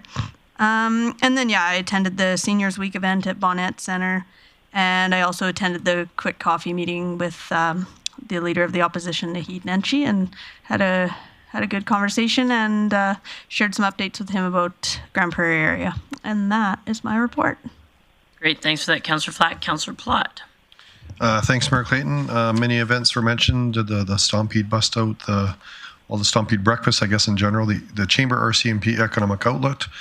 We had our Invest Northwest Committee, Senior Week at Bonnet's, the ICC meeting, Economic Development meeting. But I actually want to highlight the Wonder Valley Open House. I think most of my council colleagues were off at FCM, so I thought I would attend that. There was a large group of folks out there. I thought they did a pretty good job in that they had about 5 or 6 stations that you could go up and talk and ask whatever questions you want. Of course, there was some heated conversations, but I thought they were at least giving folks answers. And I just continue to encourage people, if they have concerns, to reach out to that group and ask their questions. They seemed very forthcoming in answering. I'm not saying that believed in everything they said, but I do think that it was good that they came and they did a very good open house style. And so I think for folks that have concerns about that, I think it's important to air your concerns with them directly and let them give the opportunity to give the answers, because there was a lot of myths that I heard that day that were debunked and that I went in with a different thought on. So I was quite happy to hear that they were very open and honest and seemed very transparent to me. Thanks for that, Councillor Plott. I, as mentioned, attended briefly some of the Discover GP opportunities with our classroom education. Also attended the Stampede Breakfast. Wanted to thank our events team as well as many members of our team putting on a great breakfast. Last year was our first City of Grande Prairie Stampede Breakfast, and we had about 300 people. This year we had over 500, I understand, and we didn't run out of food, which was good, but everybody, the weather was perfect, and everybody that I spoke to that was there thoroughly enjoyed it. So thanks for the support of our team and our events team for putting that together. It's been a busy couple of weeks. I did an interview with an individual who's doing a Canadian municipal barometer. So he's doing a survey of municipalities across Canada, talking about the reality of engaging more people in municipal municipal elections. And so some great questions and good conversation there. I attended with some of my colleagues a Stampede Classroom in the Dirt, which was a piece of Stampede that we supported and sponsored, where kids could go out and learn about Stampede and get their hands dirty. And so it was a beautiful afternoon, and thanks to Thiessen, O'Toole, Auger, and O'Connor for supporting me in that. Attended with Councillor Plott an Invest Northwest meeting. As mentioned earlier in today's meeting, we're getting things rolling on that, and great to see things progress on that. I was at the Parkside Malt, which is a multi-activity learning time where kids were learning from different careers and different people. It was great to be back in Parkside. It's where my kids went to elementary school, and so that school is a special place in my heart, and I was very thankful to be invited. I attended on behalf of Council Community Rail Advocacy Alliance meeting where we had a conversation with senior officials from Minister McKinnon's staff, who's the Minister of Transportation, to talk about opportunities that we've been advocating for rail. It was the first time I had a conversation with a minister of the federal government who literally knew what the issues were before we brought them up. And so it was a very positive, optimistic conversation of them aligning with the items that CRAW's been advocating for the last few years. So that was great, and I look forward to more conversations over the summer as the organization continues to advocate to support industry and the needs in regards to productive rail service across Alberta. Attended a meeting of the Northern Sky Corridor, which is a tourism initiative. The Northern Sky Corridor is basically Edmonton north to Yellowknife, and so talking about opportunities there for expanded tourism. It was a great conversation. But last but not least, wanted to talk about and thank my colleagues for attending. Last week was Seniors Week, but on the Monday we started by receiving an award from the provincial government recognizing us in an age-friendly Alberta Recognition Award. So during our Aging Well Together Seniors Week celebration at the Beauce, we were awarded a plaque recognizing that Grande Prairie is a community where adults can remain connected, supported, and engaged as they age. So this reflects years of collaboration, not between just our residents, but our community groups and our service providers who helped us shape our city's Aging Well Together initiative.